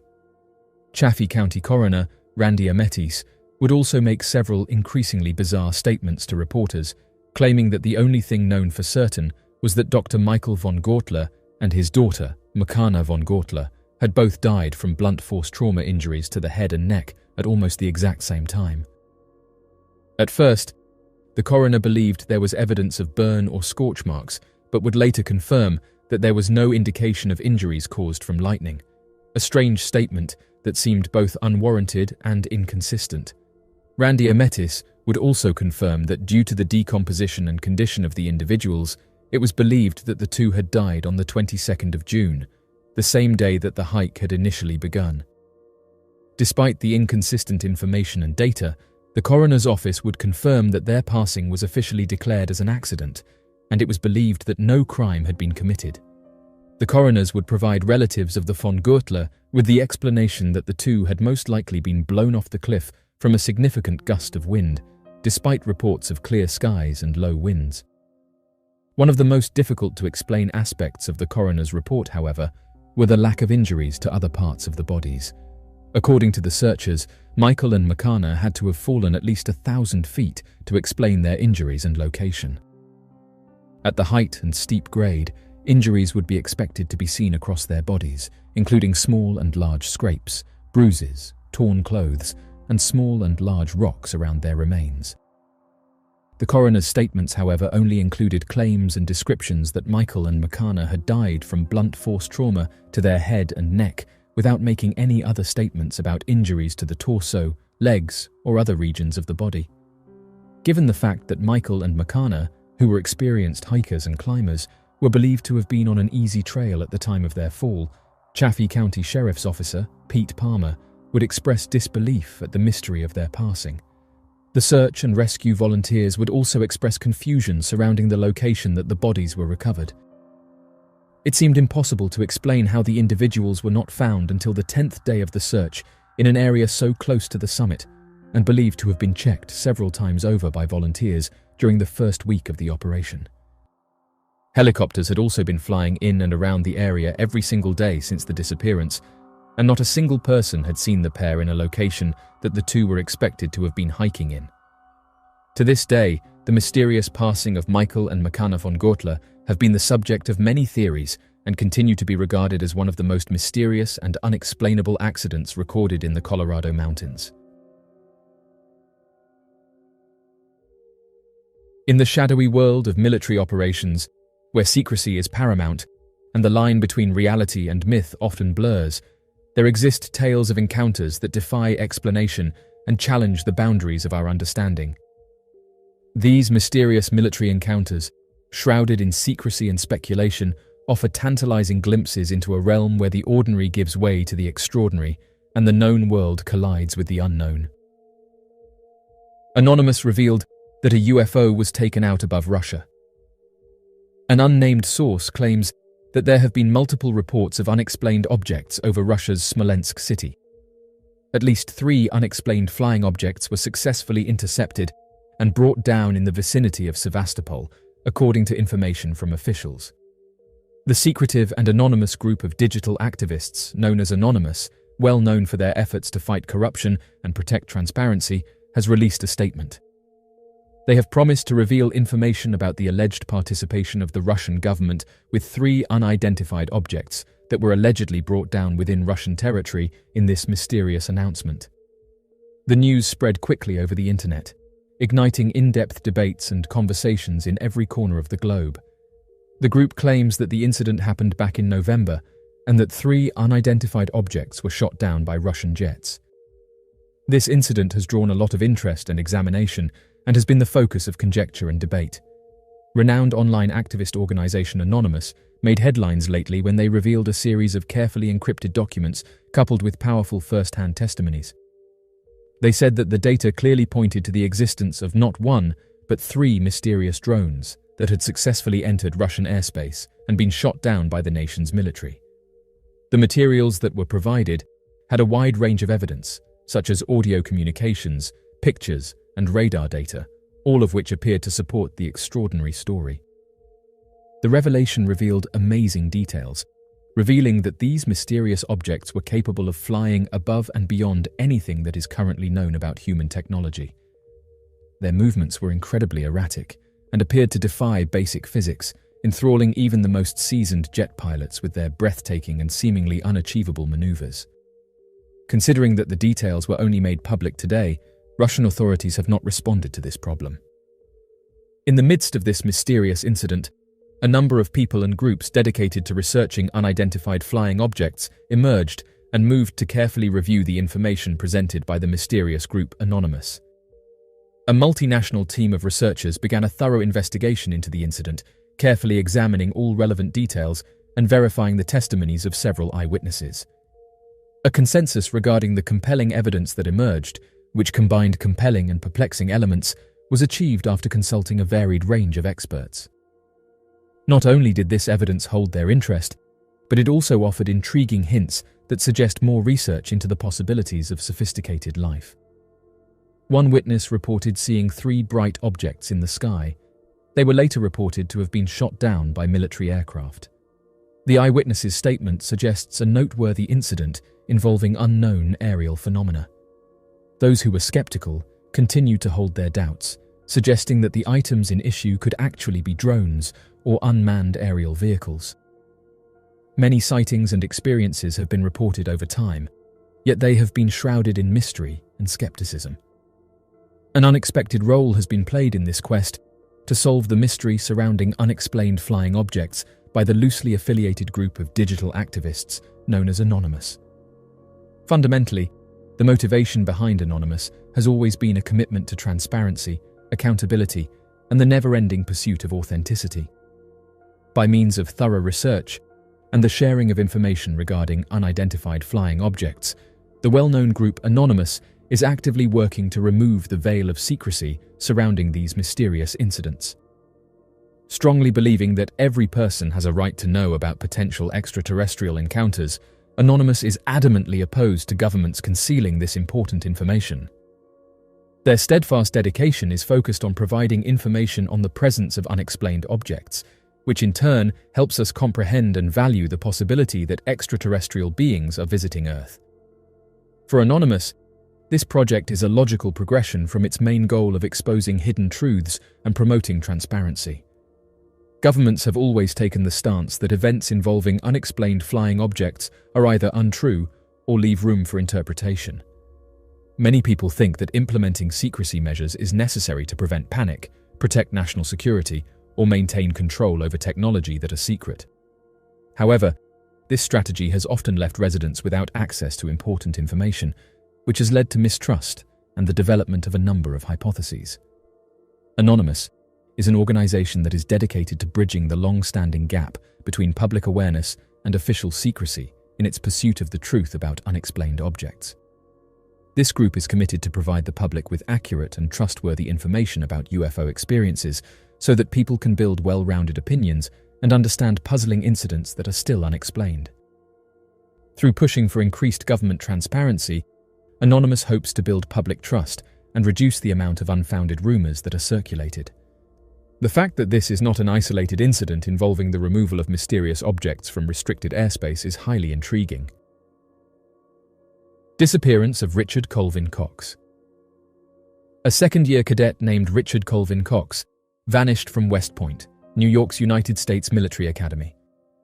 A young man who may have had George as his first name paid him 3 visits in a week in January 1950.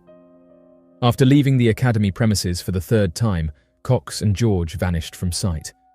An additional cadet's eyewitness testimony stated that the 2 males appeared to have known each other outside of West Point.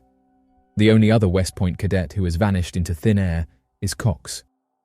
Cox said to a friend that he always had an after-school job and did not have time to be on athletic teams in high school. When he was a teenager, he worked full-time throughout the summers. According to Myhafer, he fell and cut his arm badly on a scythe while working on a road crew in Mansfield, who cited a witness who was questioned more than 30 years later by researcher Marshall Jacobs. Without delay, Cox returned home to seek assistance from his mother, a Christian Science reader. She declined to make an ambulance call.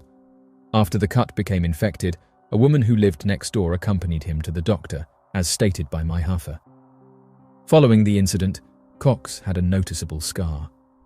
Cox volunteered for service in the U.S. Army in 1946, having graduated from a Mansfield public high school.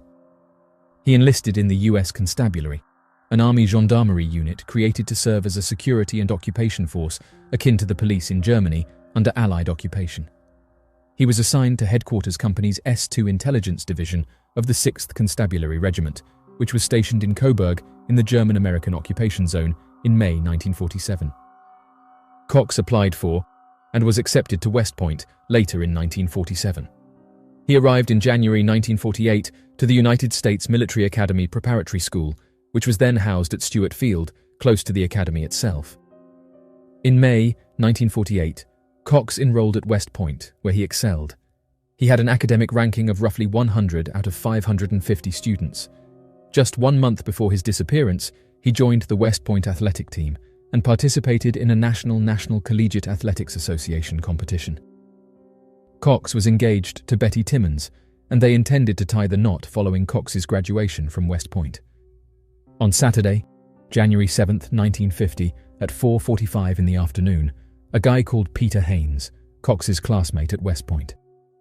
Haynes took calls on behalf of the company members while serving as the temporary charge of quarters for Cadet Company B2, located in the North Barracks. A later statement from him stated that the caller's tone was rough and patronizing, almost insulting. The man said that he wanted him to come down to the hotel. "Tell him George called and he will recognize me." A man came into Grant Hall at around 5:30, where cadets could meet visitors, and asked to see Cox. Cox received a call from the duty cadet informing him that he had a guest. Later, the cadet reported that the visitor was around 185 pounds in weight and about 6 feet tall. He wore a trench coat with a belt, but he didn't wear a cap. He also had fair hair and skin. Cox shook hands with the man as he entered the hall. The on-duty cadet subsequently noted he seemed happy to see him. Cox noted that he would be having dinner off campus when he checked out in the Company B2 departure book. Cox then confessed to his roommates that they sat in the man's parked car and drank from a bottle of whiskey instead of eating dinner. His two roommates later revealed that after signing the departure book, taking a shower, and sleeping off the effects of the booze, Cox went back to Cadet Company B2.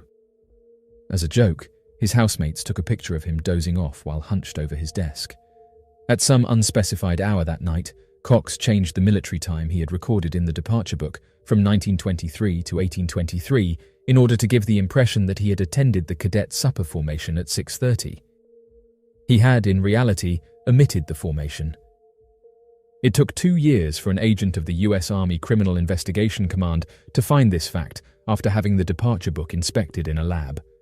Had the change been detected in January 1950 while it was still new, Cox may have faced accusations of breaking the cadet honor code and possibly faced expulsion. Before heading to the Sunday chapel session the following morning, Cox told his roommates about his guest. The individual was a former ranger in the United States Army who had served in the same unit that Cox had in Germany, Cox claimed. Cox claimed that the man had boasted about chopping off Germans' private parts after the war and enjoyed boasting about taking out Germans. He also told Cox a tale about getting a German girl pregnant and then causing her to vanish in order to stop her from giving birth. Cox signed out again that afternoon to see the man, and he returned at roughly 4:30. There were no incidents for the next 6 days. Cox told his roommates about his visitor once. He seemed to think the man was disgusting when he said he hoped he wouldn't have to see the fellow again. Cox attended a basketball game between Rutgers University and the Army on Saturday, January 14th. Subsequently, he was observed conversing with a man believed to be George, though the cadet witnessing the two exchanged words provided a quite different account from the cadet who had encountered the stranger in Grant Hall on January 7th. George was described as rough-looking and dark-haired by the January 14th eyewitness. Once back in his room, Cox told a roommate that he was signing out to have dinner with his guest once more, but he seemed not apprehensive, just sort of disgusted. The two men disappeared without a trace as they exited the academy's premises. Cox was expected back by 11 at night. Cadets occasionally returned late, so no concern was raised when he did not return.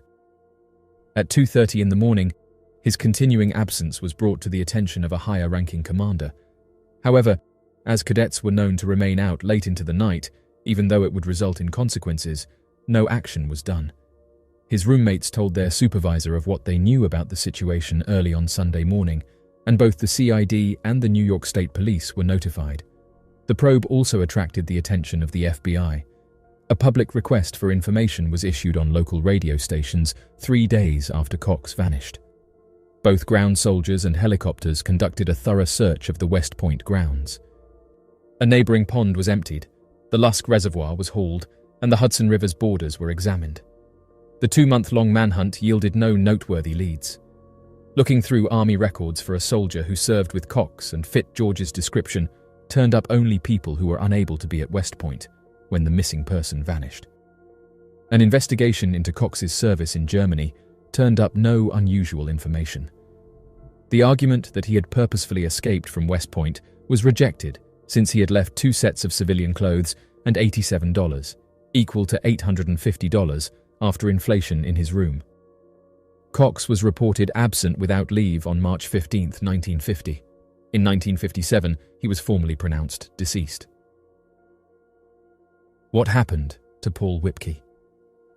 An abandoned automobile was discovered in the desert 42 miles from the closest town by a fish and wildlife warden in Death Valley, California, on August 17, 1958. There was no evidence of theft, and the keys remained in the ignition. Nearly 500 miles away in Fort Ord, California, Lieutenant Paul Whipkey was the registered owner of the automobile. According to the Army, Whipkey was actually wanted as a deserter and had been gone for 5 weeks. However, there existed an issue. According to all accounts, Paul Whipkey was the ideal soldier. Nobody who knows him thinks he could have absconded. Paul's brother is Carl Whipkey, and said that in his opinion, Paul did not leave. Paul's actions were wholly uncharacteristic of him. He was a committed American soldier who loved his job, and he believes that the Army was fully aware of what had transpired with him.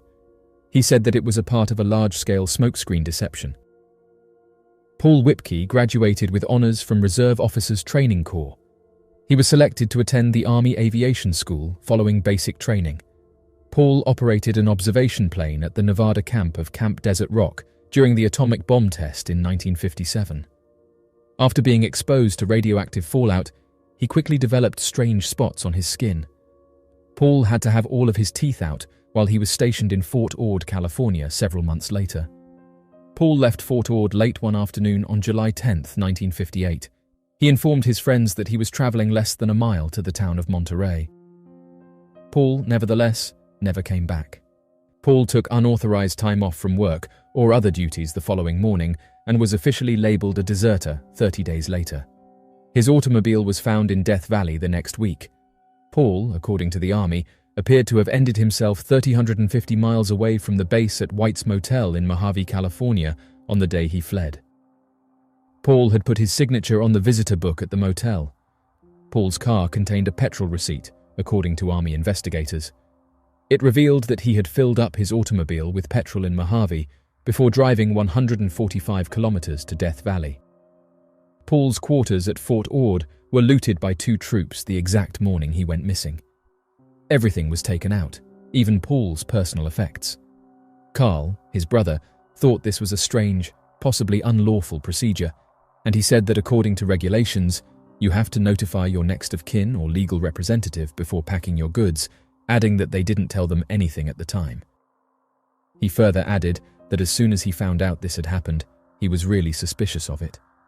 Paul's automobile was spotted by a witness traveling through Death Valley 4 weeks after he was declared missing, and he mentioned that a man dressed in a military outfit was operating it. Nevertheless, Paul was dressed in civilian clothes when he left Fort Ord. Paul did not smoke, as evidenced by the stack of cigarette butts that was discovered next to the automobile when it was located. Paul's family was also concerned about the Army's 9-month lag before searching for his remains. Carl Whipkey didn't learn anything about the car until by chance. He said that his unofficial call to an enlisted man at Fort Ord was the only way he found out about the car. He added that the man returned his call in 30 minutes and said that this is classified information. Please do not tell anyone where I heard it. Lieutenant Colonel Charles Lewis, Paul's commanding officer, was similarly upset by the investigation into his disappearance. He said that it nearly seemed unreal that he would be labeled a deserter. He wanted to know what the foundation was and was told that he should forget this and not ask for any more information. He added that the door was essentially shut on his face. In 1957, Paul Whipkey and Charles Lewis were both stationed in Nevada, and Lewis remembers the day he witnessed Paul being spoken to by 2 men. He said that he observed that they had bypassed reporting to operations, which was necessary for security reasons, and instead had gone straight to the airstrip. He then requested their identification from them, and they presented their military identity cards, and the photo confirmed the 2's identities. In the ensuing weeks, Lewis frequently observed Paul conversing with the same 2 men. Lieutenant Whipkey's demeanor and personality traits had a rigidity to them when he would return after they had left. Lewis now speculates that Paul might have met with the 2 individuals for the following straightforward reason. The CIA recruited people all around the country in large quantities during that time, and furthermore, Lieutenant Whipkey would have been a superb choice for the job given his abilities. Carl, Paul's brother, believes there might be some validity to this as well. He said that he was told over the phone in January that he was going on an assignment and that he was going to establish himself as a celebrity, but then he vanished from sight. He was talking to him about it when some officers moved in front of his desk, interrupting him before he could explain what it was. Paul may have been enlisted in a combined Army-CIA program at the time. Paul drove to the Californian town of Mojave after leaving Fort Ord and checked into White's Motel. It's possible that he was picked up there by CIA or Army intelligence officers and flown to Southeast Asia, maybe from the adjacent Edwards Air Force Base. Carl now thinks his brother left his automobile with the Army and was sent on a covert assignment. Before transporting it into the desert, he believes they held it for 4 weeks. However, not knowing the response leaves him pondering constantly. He believes the army towed his vehicle into the desert in order to dispose of it. He said that he and the family could accept this if they would just state that he passed away while on a secret assignment. The family is made up of all American citizens, and we would respect that. Additionally, the family will not be at peace until the army informs them of what transpired. When the army investigated Paul Whipkey's case in 1982, they discovered no evidence to justify his designation as a deserter. Rock apes of Vietnam. In the dense jungles and rugged mountains of Vietnam, amidst the chaos and turmoil of war, there exists a creature that has captured the imagination and curiosity of soldiers and civilians alike, the legendary rock apes. Known by various names including the Vietnam Bigfoot or the Wild Man of Vietnam, these mysterious creatures are said to inhabit the remote regions of the country, lurking in the shadows and eluding capture. While dismissed by skeptics as mere folklore or superstition, there are compelling accounts and evidence that suggest a more tangible reality to the existence of these mysterious beings. The origins of the rock apes can be traced back to the Vietnam War, when American soldiers stationed in the jungles and highlands of Vietnam reported encounters with strange and elusive creatures.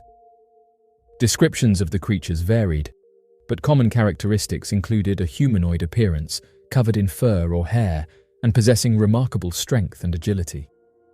Witnesses described seeing the creatures darting through the underbrush or observing them from a distance as they peered curiously at passing patrols. One of the most famous encounters with the rock apes occurred in 1966, when a group of American soldiers stationed near the border with Laos reported a series of sightings and encounters with the creatures. According to their accounts, the rock apes were large, ape-like beings with muscular bodies and dark fur, capable of moving with astonishing speed and agility through the dense jungle terrain. The soldiers described feeling a sense of unease and trepidation in the presence of the creatures, whose piercing eyes seemed to gaze into their very souls. In addition to encounters with American soldiers, there have been numerous reports of sightings and encounters with the rock apes from Vietnamese civilians and indigenous tribespeople. For centuries, tales of these mysterious creatures have been passed down through oral tradition, with descriptions of their appearance and behavior remaining remarkably consistent across different cultures and regions. While some dismiss these accounts as fanciful stories or myths, others believe that they may hold the key to unlocking the truth behind the strange rock apes. One of the most compelling pieces of evidence for the existence of the rock apes comes from the discovery of physical traces and artifacts attributed to the creatures. In some cases, soldiers and researchers have reported finding footprints, hair samples, and other biological evidence that suggests the presence of large, unknown primates in the jungles of Vietnam. While skeptics may attribute these findings to known species or environmental factors, others believe that they provide tangible proof of the existence of the rock apes. Moreover, the enduring nature of the legends surrounding the rock apes suggests that there may be more to these creatures than meets the eye. Across cultures and civilizations, tales of wild men and ape-like beings have persisted for centuries, with similar creatures appearing in myths, legends, and folklore around the world. Some theorists speculate that the rock apes may be a remnant population of an unknown species of primate existing on the fringes of human civilization and eluding scientific discovery. In recent years, efforts to document and study the rock apes have gained momentum, with researchers and enthusiasts venturing into the remote regions of Vietnam in search of evidence and encounters. Armed with cameras, recording equipment, and scientific instruments, these intrepid explorers hope to shed light on the mysteries of the rock apes and unravel the truth behind their existence. While the search for definitive proof remains ongoing, the stories and accounts of encounters with the rock apes continue to captivate the imagination and fuel speculation about the nature of these elusive creatures. During encounters with the rock apes, soldiers often found themselves in a state of confusion and disbelief. Accustomed to the harsh realities of warfare, they were nonetheless unprepared for the bizarre and unnerving experiences that awaited them in the jungles of Vietnam. For many soldiers, the first sign of trouble came in the form of strange noises echoing through the dense foliage, rustling leaves, snapping branches, and guttural grunts that seemed to emanate from the shadows. At first, these sounds were dismissed as the natural cacophony of the jungle, but as they grew louder and closer, a sense of unease began to settle over the patrol. As the rock apes drew near, soldiers described feeling a sense of primal fear and apprehension, as if they were being watched by unseen eyes from the darkness.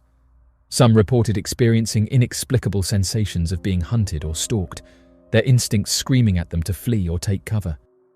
Yet, with no visible threat in sight, they were left with a gnawing sense of dread and uncertainty.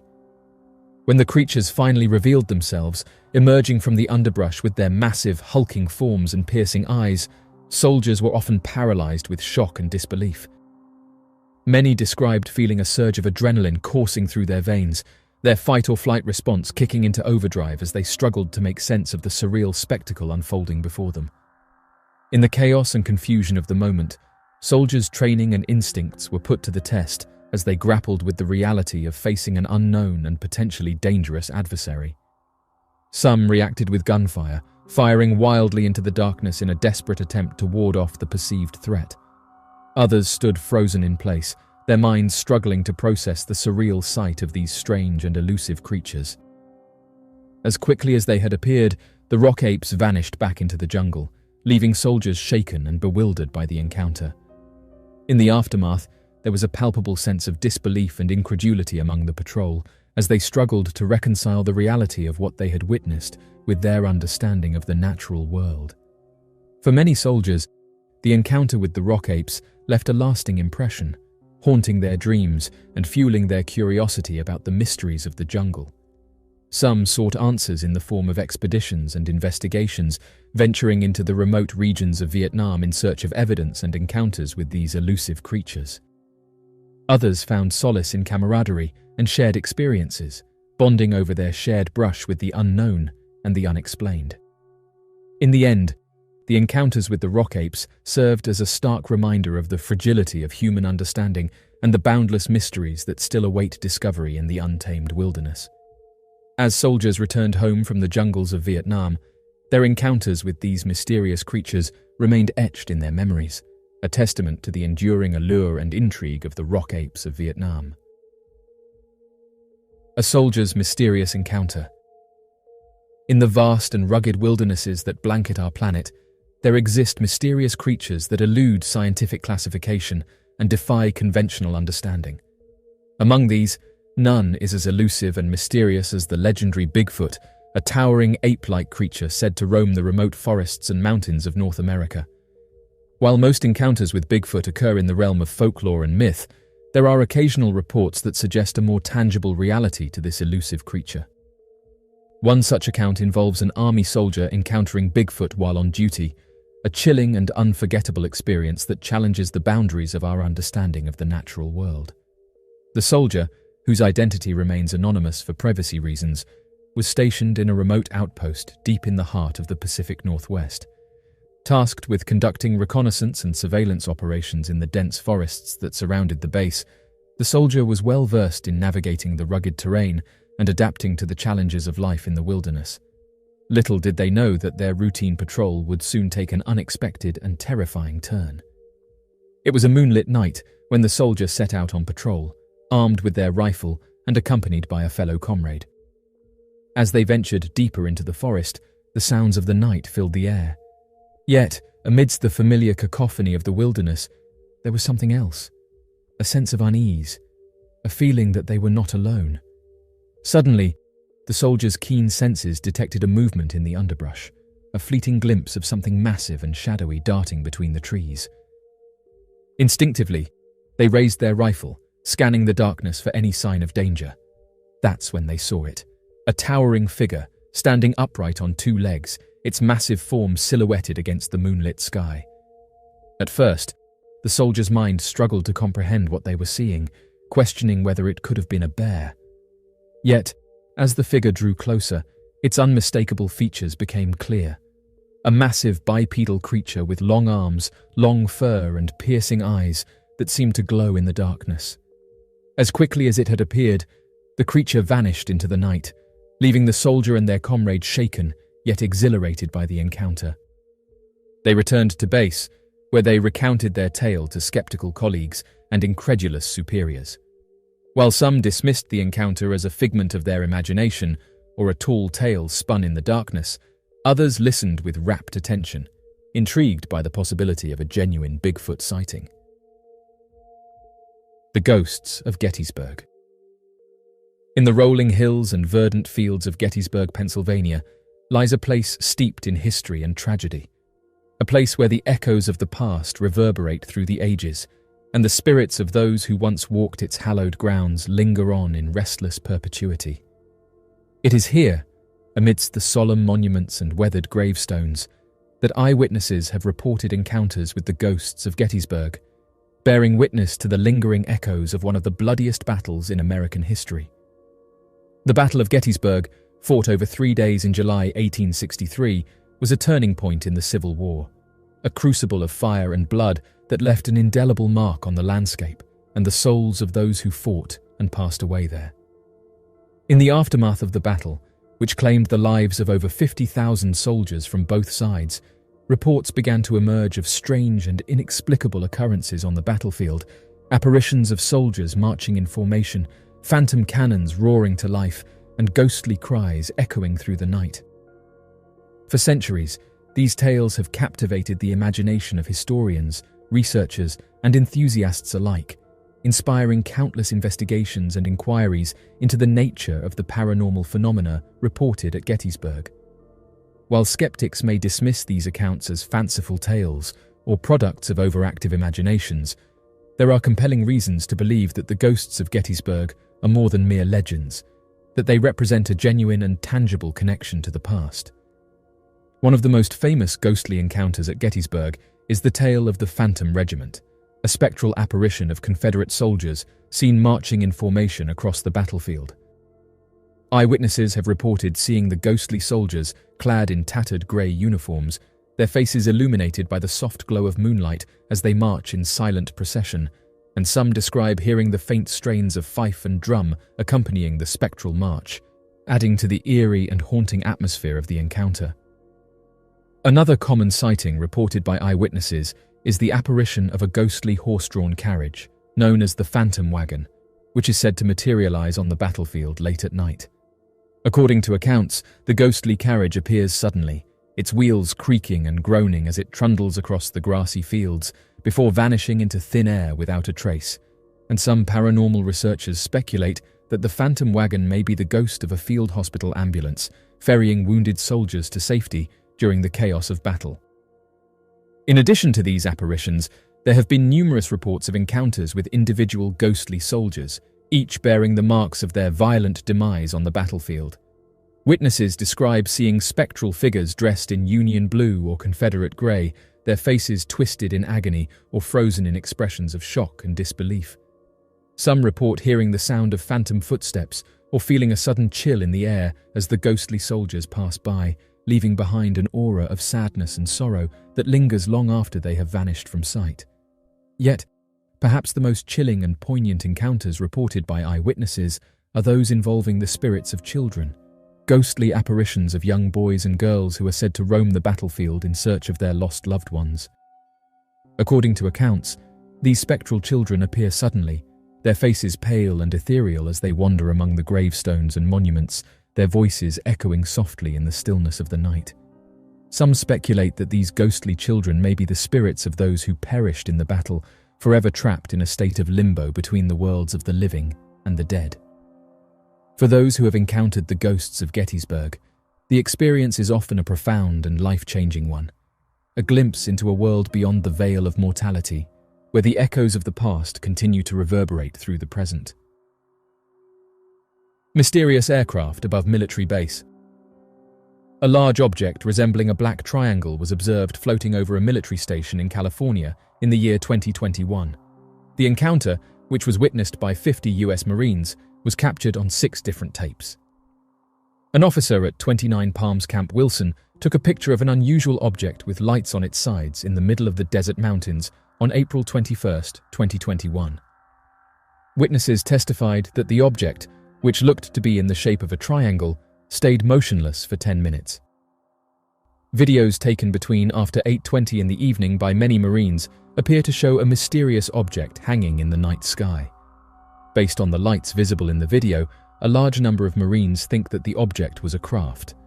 A video shows soldiers shooting flares into the air around 8:29 in an attempt to light up something with 5 red lights on it.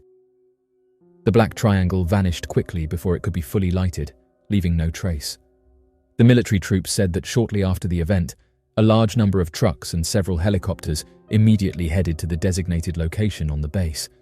That evening, the helicopters kept flying over the region until about 11:30. Witnesses gave differing estimations of how big the mysterious object was.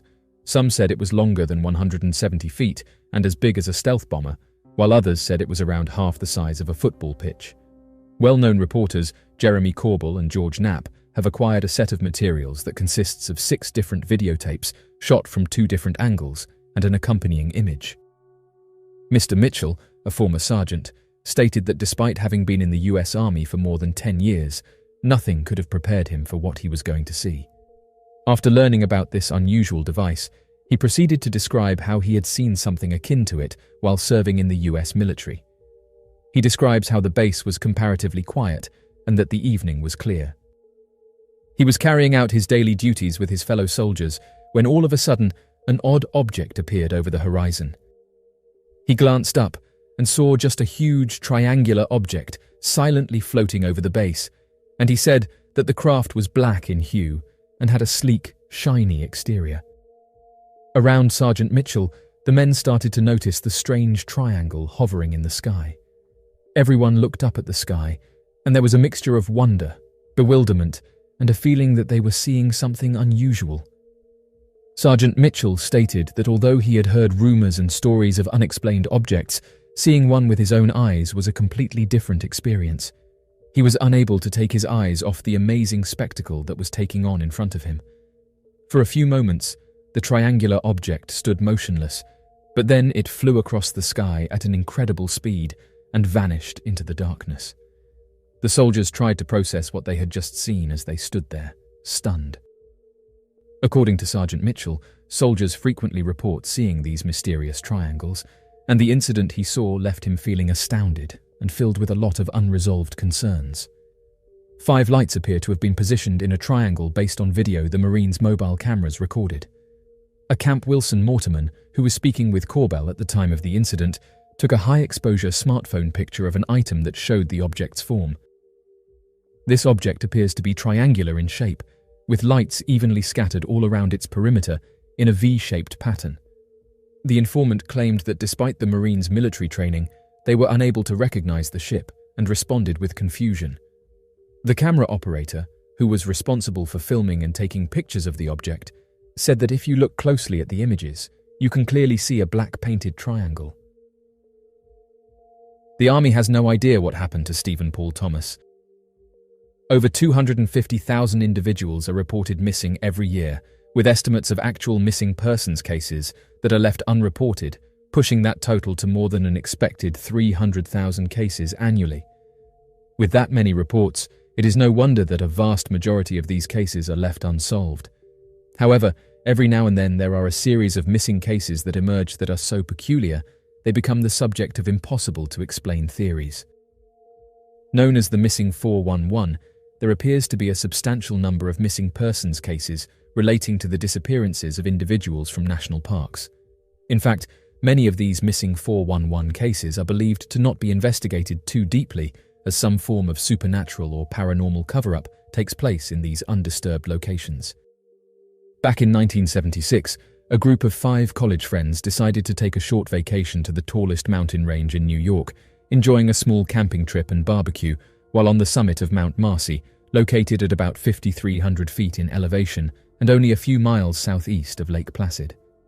Unfortunately for the group, shortly after arriving at their desired location, one of their friends, a 19-year-old man by the name of Stephen Paul Thomas, would suddenly vanish while hiking alone on an amateur hiking trail near their campsite.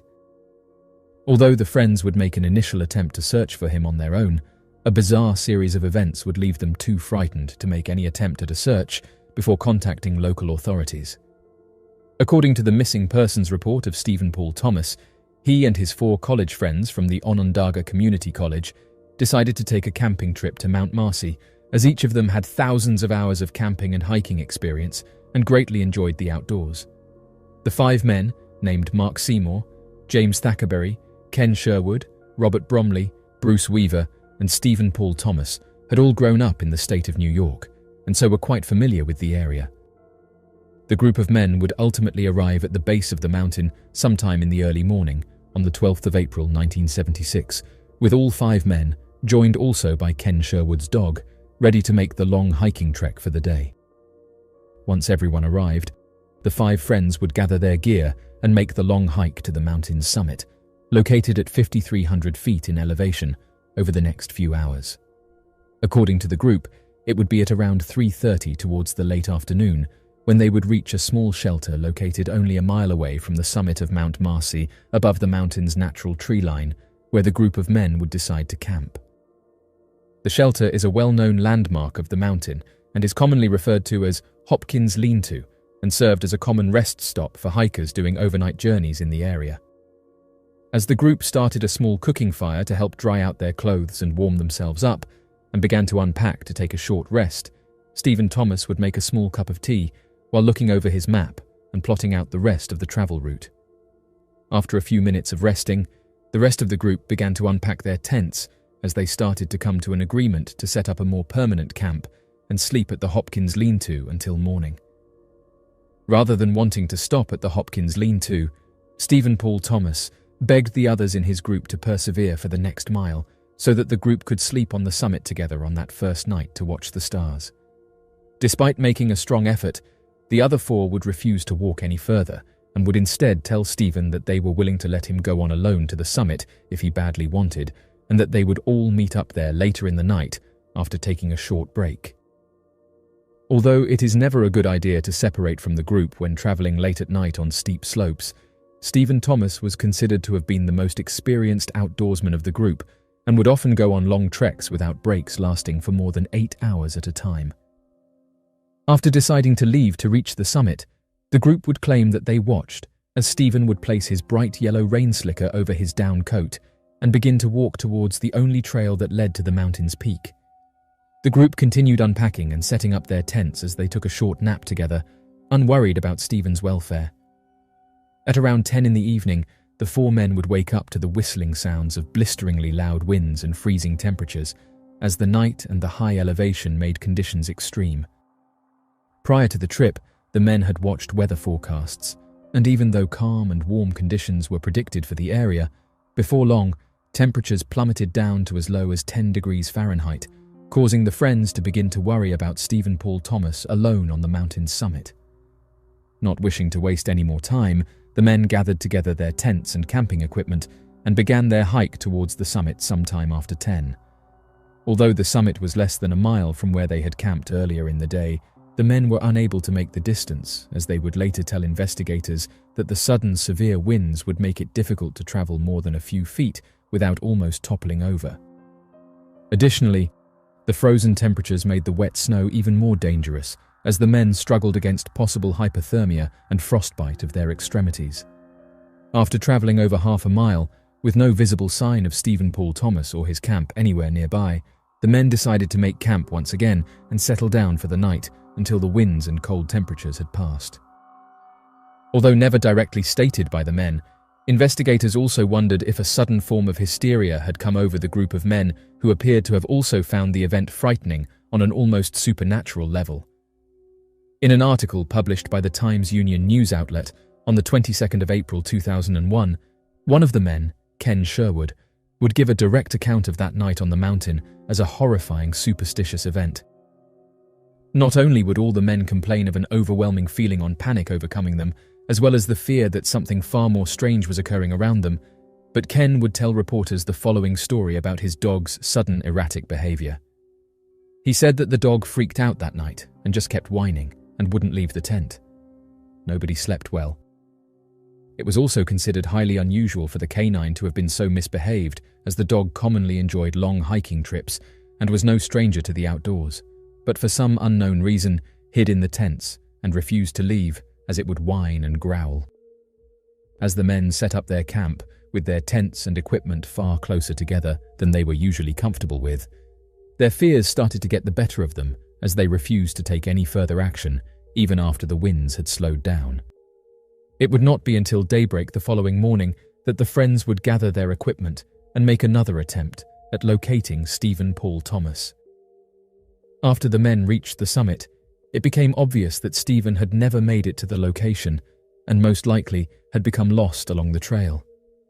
Fearing the worst, 3 of the men would travel down the mountain to notify authorities of Stephen's disappearance, while one of the men, accompanied with the dog, would stay on the mountain in the event that Stephen would soon show up. By 3 in the afternoon, members with the United States Forestry Service and the New York Department of Environmental Conservation were well underway with an emergency search and rescue for the missing 19-year-old hiker. Before long, over several hundred search and rescue volunteers would aid in the recovery of Stephen Paul Thomas, with officials working with the New York Department of Environmental Conservation, the United States Forestry Service, and the New York State Police joining the search, alongside hundreds of United States military personnel from nearby military bases that included Army Rangers, professional search and rescue teams, aerial teams, helicopters, and local residents. Despite this massive search effort, however, no sign of Stephen Paul Thomas was ever discovered, a fact that would baffle investigators within the first few days of the rescue operation.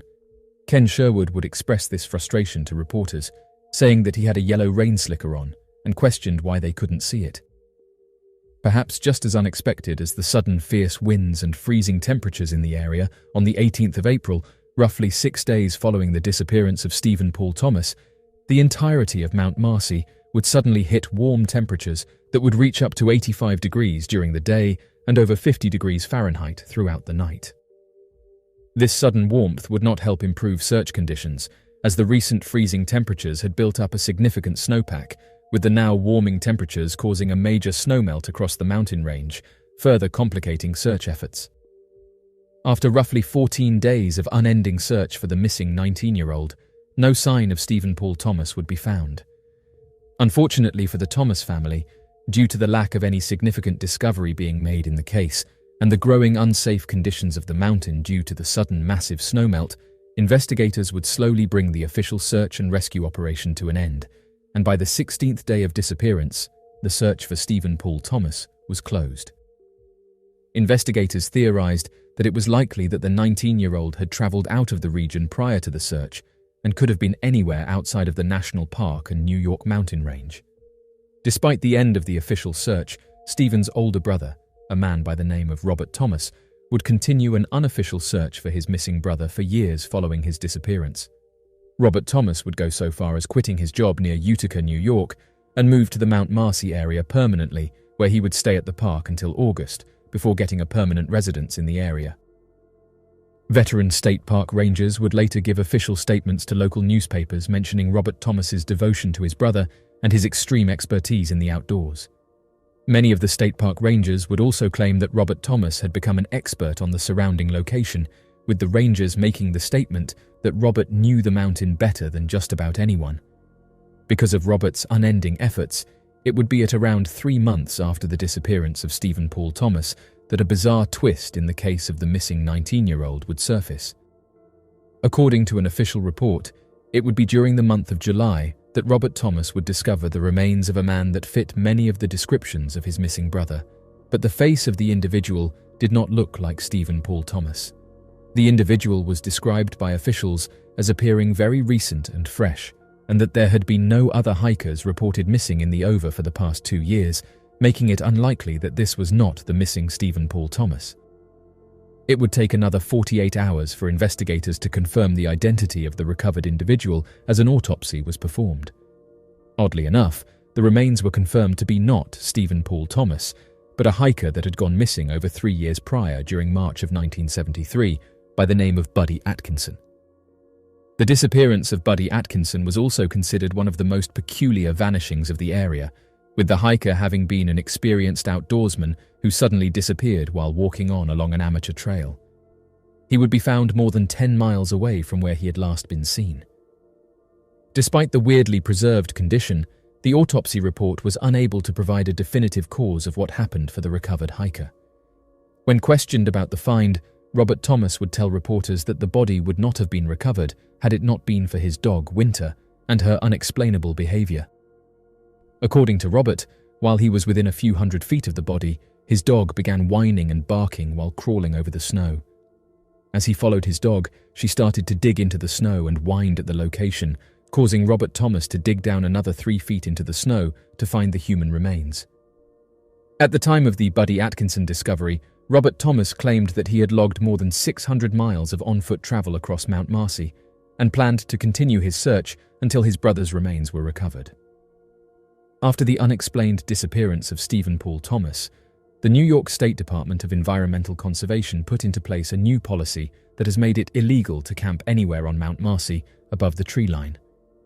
The tree line refers to a specific height on the mountain that is too high in elevation for trees to naturally grow and marks the area where the terrain takes on an almost tundra-like quality.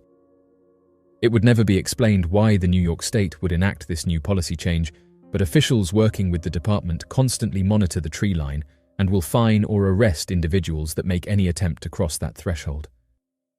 Perhaps even more interesting is that the exact area where Stephen Paul Thomas had gone missing and where the group of men had decided to camp for the night was also where 8-year-old Douglas Legg had been reported missing that would somehow be connected with a classified Green Beret operation that took place on the mountain's summit.